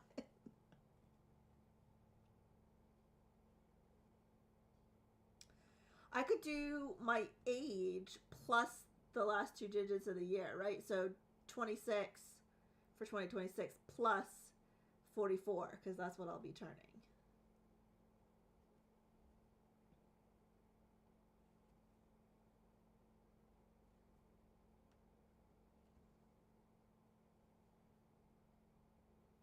I'd have like 6,000 whips in the next couple of years. Jeez. I have a lot of charts in my hoard, but I don't know if I have that many.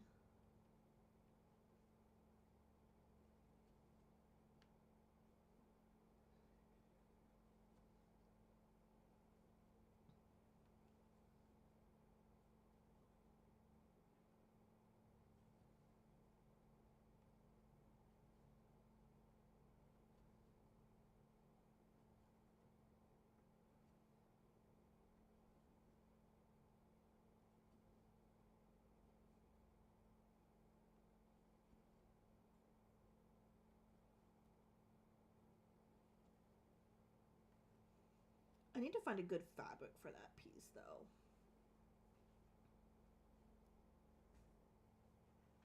I'm thinking a yellow, but it can't be too bright of a yellow. It's got to be like that very specific, like kind of buttery pastel brownie yellow for, the accountant, you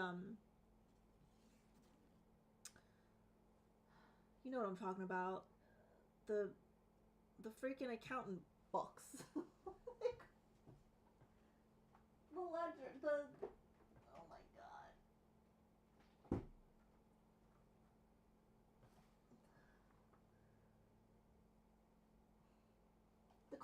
The column sheets.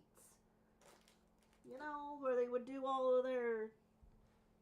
Maybe they don't have that anymore, but in Dad's time they did, and they were a very specific yellow color, like that.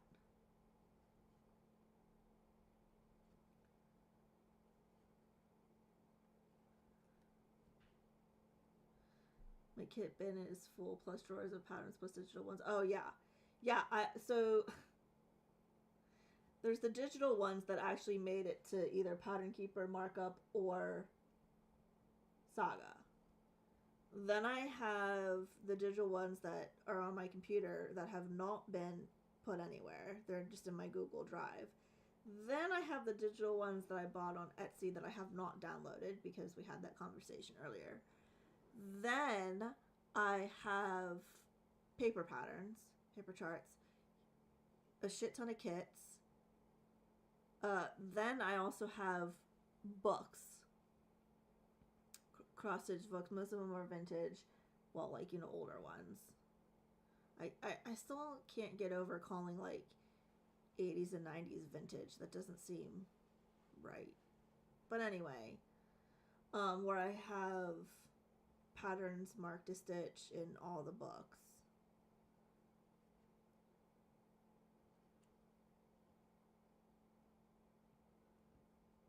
So it's a situation. And does that stop me from buying more? No, absolutely not. Because I'm going to finish everything in my lifetime, don't forget.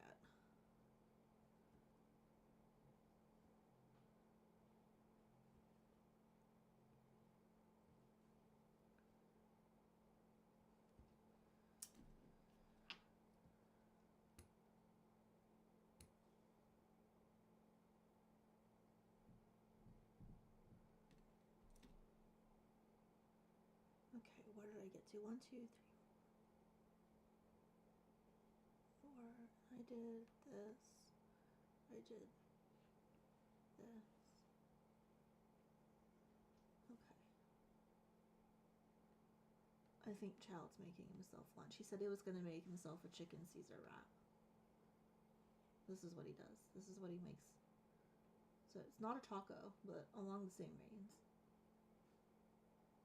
And so Xena can hear him making food, and so she's sitting at the door like, why are you not letting me go in the kitchen where the food is?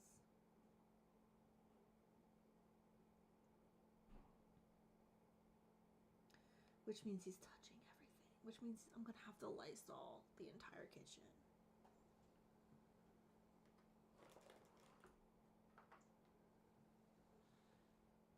Before I make my lunch.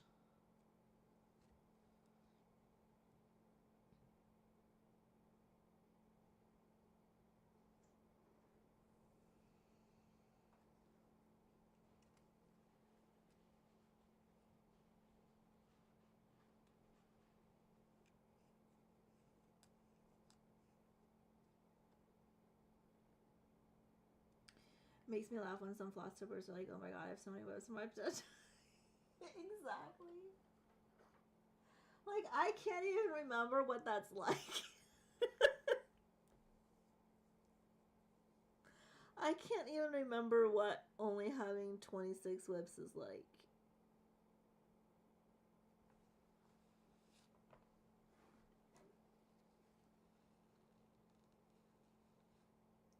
Like, I'm sure there was a time when I had only 26 before I started the rest of all the things, but I honestly, I don't remember what that was like. Like, I really don't.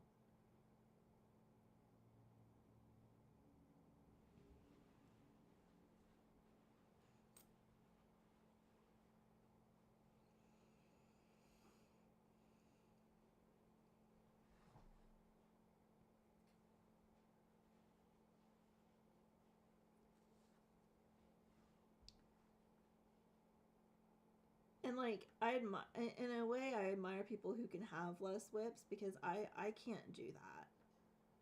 I get bored way too easily.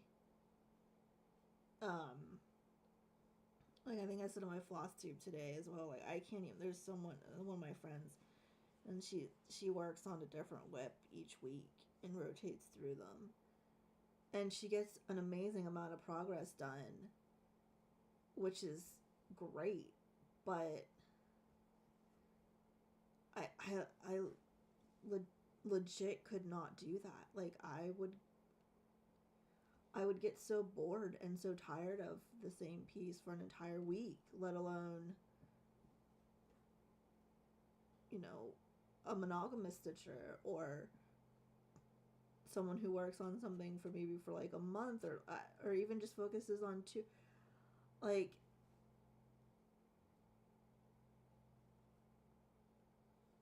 I just couldn't do that. Like I'm glad that they can and it works for them, but and it's neat to see the progress, but I just personally could not do that. The new ones are cute. I'm new. I have 7 whips, so I hope it's not boring, but I just can't do. Yeah, then like 3 floss tubes later, they've got like 50 whips. Yeah. I mean, we're all guilty of that though. Like, I mean, floss tube is just one big enabler thing. Like, because it exposes you to things that you don't know exist, right? Designers you don't know exist, artists like chart that you don't know exists. And so once you're opened to that,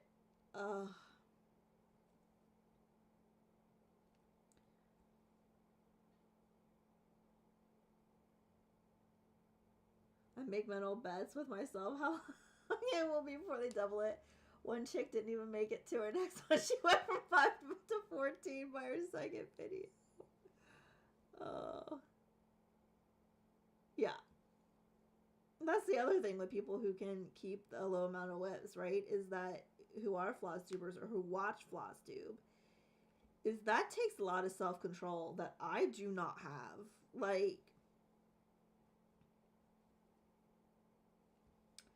I was watching the Alchemist Stitchers whip parade this morning, and I think she has 24 question mark, And a lot of them are Gecko Rouges. And I don't even necessarily, unpopular opinion, like Gecko Rouge.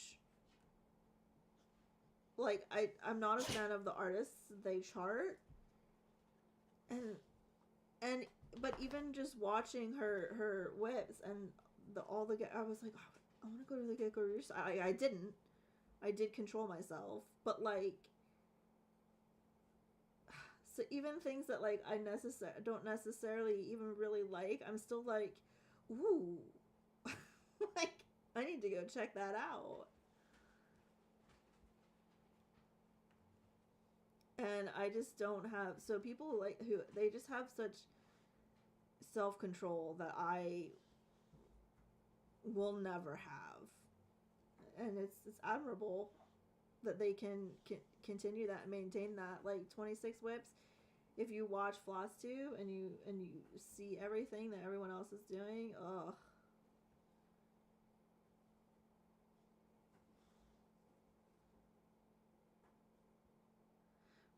I'm not a big fan either. I'm one of those that I can admire from afar but not unable to do. Yeah. Like I think it's just like, don't get me wrong, the charting is gorgeous and really well done. Um but I'm just not a fan of the artists and artwork that they tend to chart. Plus the fact that like, I think if you could get just the PDF, I would maybe be more inclined to get a chart or two. But the kit, like the fact that you can only get the kits, and they're expensive, plus the shipping to the U.S. is just. And now with I don't even know if they ship to the U.S. at the moment. I mean, I haven't looked up, but like, there might be some things where I'm like, yeah, that's kind of cool, but I'm not gonna spend the money for the kit, if that makes sense. Like, if it was just the chart, I would maybe get it. Also helps they mostly sell kits that are, yeah, exactly.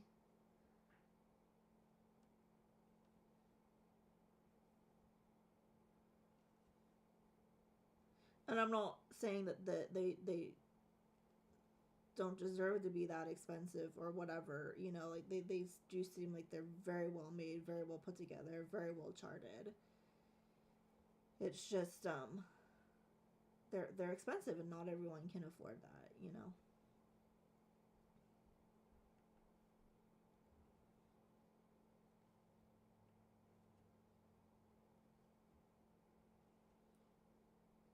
But yeah, even that, and I had to tell myself, no, you're not going to be able to, you can't afford them, and there aren't really going to be any that you would, like, just no, don't even go.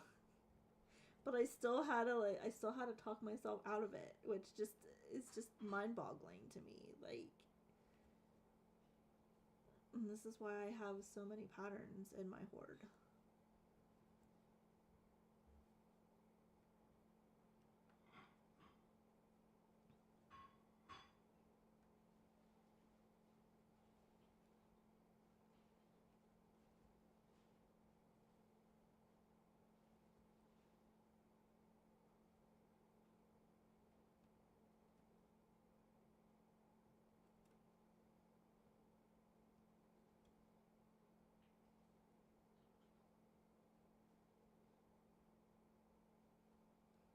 Alright, I think I'm going to finish this thread, which there isn't much left, and then call it a day because I'm getting hungry and I need to make myself something to eat so I don't pass out.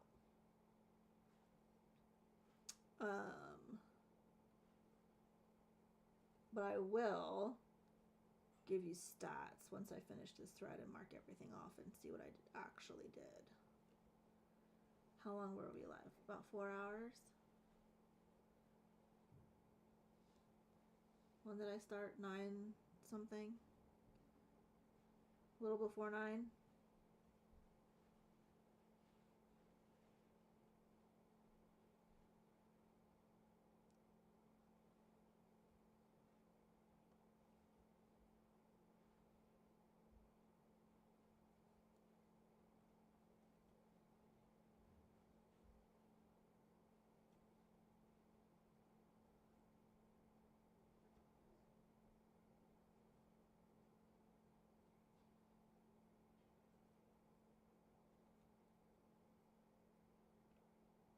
And then after lunch, I'm going to cut my fabric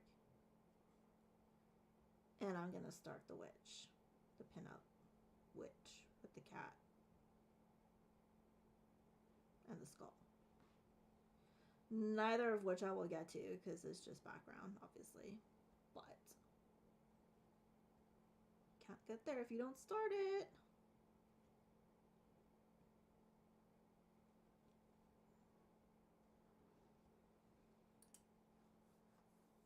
All right, let me mark this off. So I did this,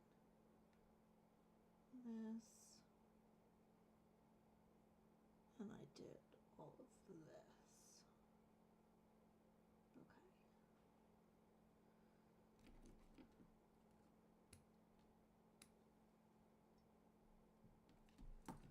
Okay. All right, so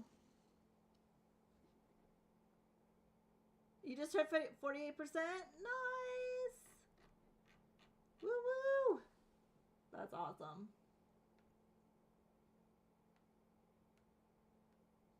What did I do? Let me bring up my stats thing. I did 706 stitches. And we now have 2,428 total for 1.45%. So that's what it looks like. Let me bring it over this way. In total. So we got more of this more of the house filled in across and down, and then we got the window, the fire in the window almost, or the flames in the window almost complete, and then brought it over here and worked and down there. So this isn't complete, but definitely more done than previously. So it's looking good. I'm loving it. So, all right, that is going to be it for today. So thank you all for coming in and chatting and stitching and all the things. And have a great rest of the day. Happy Halloween. Blessed Samhain if you celebrate. Have a great weekend. Stay healthy, stay safe, and we'll see you next time.